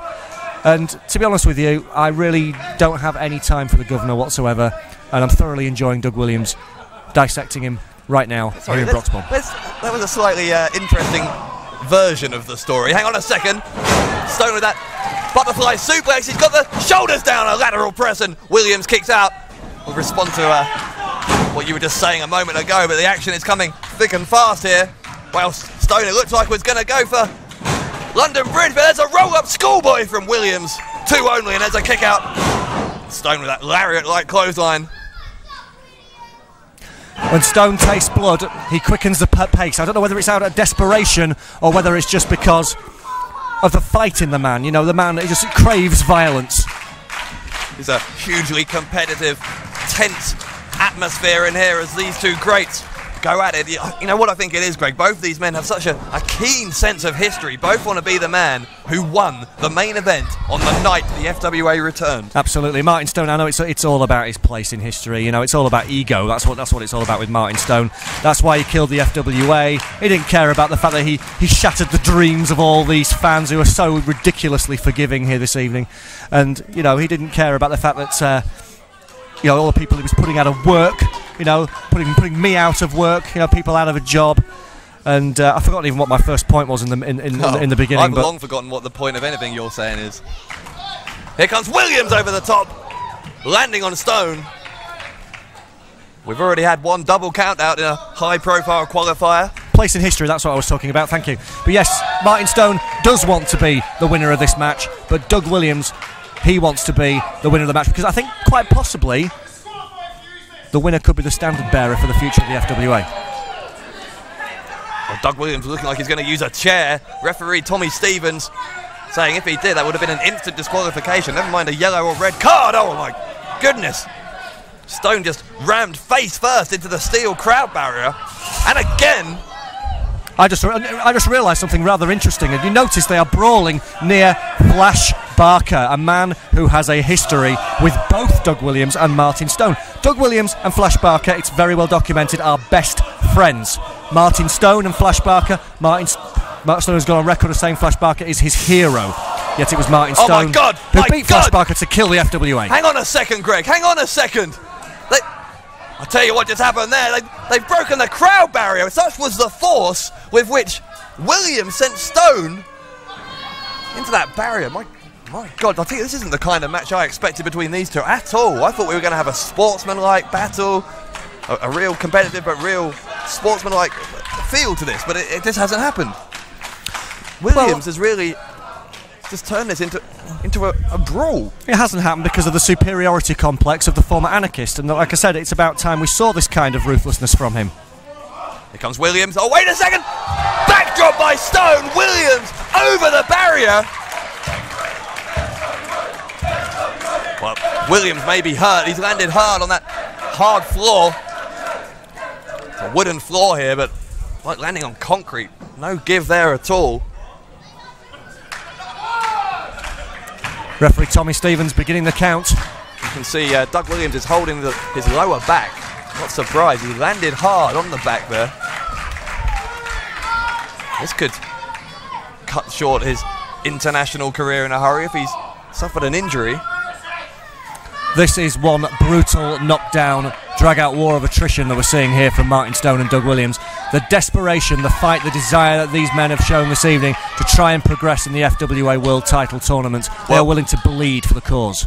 About to say it may have been a double count now. We didn't want to see another one of those. We want to see a winner here, and it looks like we're going to, because both men are back in the ring, and this fascinating main event will continue. Crowd getting behind Stone as this is turning into a slugfest. Look at these two exchange blows. Look how badly both of these men want to be in that world title tournament. First mistake possibly from Doug Williams. You do not want to be exchanging blows with the street fighter that is Martin Stone. Comes Williams, knee to the jaw of Stone. And he's held him down, and now he's going up to the top. Dave Bradshaw, could we wrap to see a classic patented Doug Williams move? The bomb scare knee drop. No, I think Stone is just about going to get to his feet. Oh, and instead we saw a beautiful elbow to the jaw. Well, I think you're right. He was thinking about the bomb scare, because that's what he shouted out as he hit that back elbow. A knee to the face. You see how Stone's head just snapped back there. I told you he'd learned from Foley. Clearly he's been observing his peers in the TNA locker room. And this man now, Doug Williams, he was like a master of so many different holds and manoeuvres, yet he's added so many more from his experiences in America.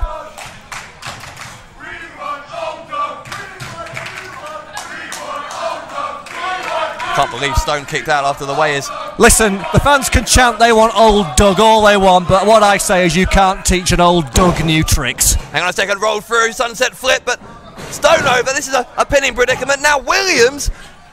Stone's got those shoulders down. No. Oh, that was nearly a 3. What incredible action you're watching. The FWA is back. It is back and then some. Stone with the back elbow. Oh, hang on. Stevens is out.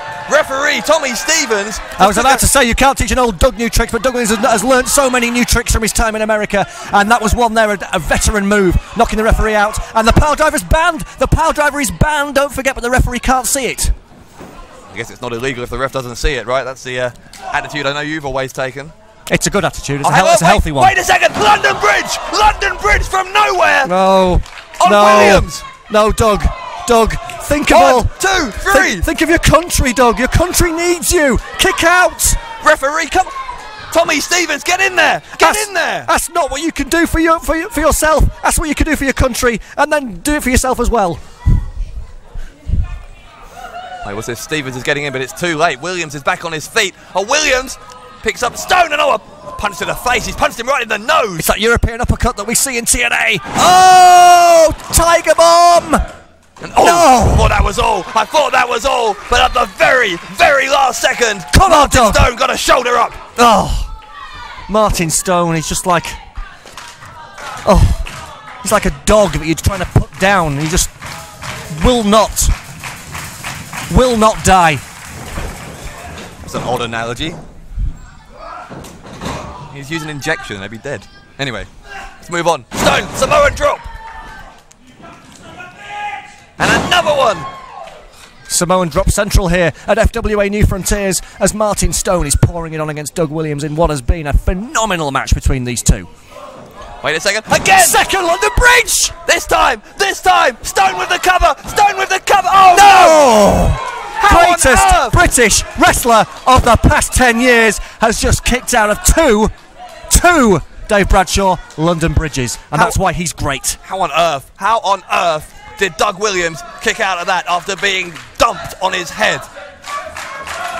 God, what a match. What a main event at New Frontiers. Stone and Williams, and we're not done yet. Here comes Stone. What more can Martin Stone do to Doug Williams? Lariats raining in on the British invader, the British ambassador. That's got to be it. That's got to be all. Stone, cover, this time. No way. How is Doug Williams doing this? It's all about the World Heavyweight title tournament, Dave Bradshaw. That is why Doug Williams is back from America. And that is why he ran to a lariat, though! And that is the hardest lariat in British wrestling right there! And he's still kicked out! Again Williams kicks out. This is phenomenal. This is excitement galore from Doug Williams and Martin Stone. It's off the page, is this? Stone has dumped Williams on his head twice with a London Bridge. He has knocked him out with 2 lariats, and still Doug Williams will not be beaten. But I'll tell you what, Martin Stone has given Doug Williams everything, and Doug Williams has taken Martin Stone's best shot, but we have not seen the best shot yet from Doug Williams. We've not seen his big moves. We've not seen the bomb scare. We've not seen the Revolution DDT. Well, We've not we seen may not see the it. Chaos Theory suplex. We may not see it because Stone with that superplex. Oh, and he's held on. He's held on. Not a third London. That's ridiculous. London Bridge again. No one's ever kicked out of 3, and he's done it. I don't believe it. I do not believe it. Of the match at qualifying for the FWA Heavyweight Championship Tournament, the Governor, Martin Stone! I tell you, if you find someone who wants to know what British wrestling is about in 2009, you give them a tape of this match, and when they ask you what it is, you say, this is FWA. Oh, shut up, you pretentious twonk. That was ridiculous. Doug Williams kicked out of not 1 but 2 London bridges. It took 3 London bridges to put him down. Well, Greg Martin Lambert, Stone. You might not like it, but Martin Stone has just beaten Doug Williams. Stone beats Williams at New Frontiers. A disgraceful way to end what an otherwise perfect evening. I was enjoying myself then.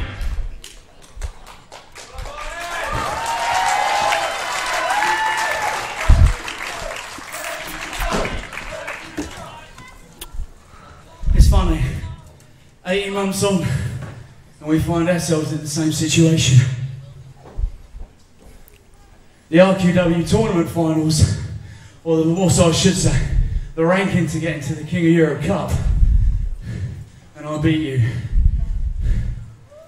Well, I pin your shoulders to the mat, yet again, but you may have healed out this lot tonight, and yes, you are a TNA superstar, without a doubt. The best this country has. You've always represented England and all of Europe, in my opinion, as the best technical wrestler that everyone has to offer. Whoa, whoa, whoa. And I'll be happy to do this again somewhere down the line. Stone's offering the handshake. Stone is offering the handshake, and well, Williams wants to speak. You know something, Martin? Despite everything that I said before our match, it's fair to say that where I am now is because of each and every one of you. And it's because of this company right here. Without them, I'd never been seen around the world. I'd never have gone to all the places I visited to represent each and every one of you. And to represent everybody out the back and Martin. UK wrestlers are one of the best. Underrated and underexposed. You deserve a lot, Martin. And I'll happily shake your hand tonight. What a show of respect. What a show of honour between 2 of the best of their generation. And what a night. I have goosebumps running up and down my arm here in the Broxbourne Civic Hall. I can't say that I agree with Doug Williams' comments of graciousness towards Martin Stone, but one thing I will agree with is that the FWA company has definitely set the standard in British wrestling, and the FWA has laid the way for some of the top stars in British wrestling, and the FWA has made a successful comeback here tonight at New Frontiers. What happens next though, Dave Bradshaw? Where do we go from here? Well, ladies and gentlemen, your winner, the Governor, Martin Stone! Martin Stone finds himself finishing New Frontiers, standing tall. He is in the World Heavyweight Championship Tournament.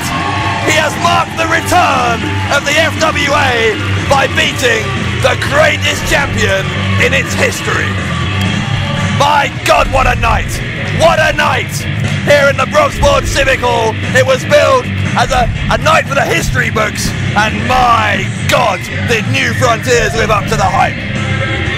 New Frontiers definitely lived up to the hype, and I'm excited now, Dave Bradshaw. The FWA's taken its first tentative baby steps back into British wrestling. I can't wait to see what happens from here. I can't wait to see where we go in the World Title Tournament. I can't wait to see what happens with Martin Stoll, Joe Redman, Bubblegum. Another match maybe between the new leaders of a new school and Northern Exposure, and yet more fantastic live performances by the Rockstar Spud. This is a night that nobody who was here will ever forget.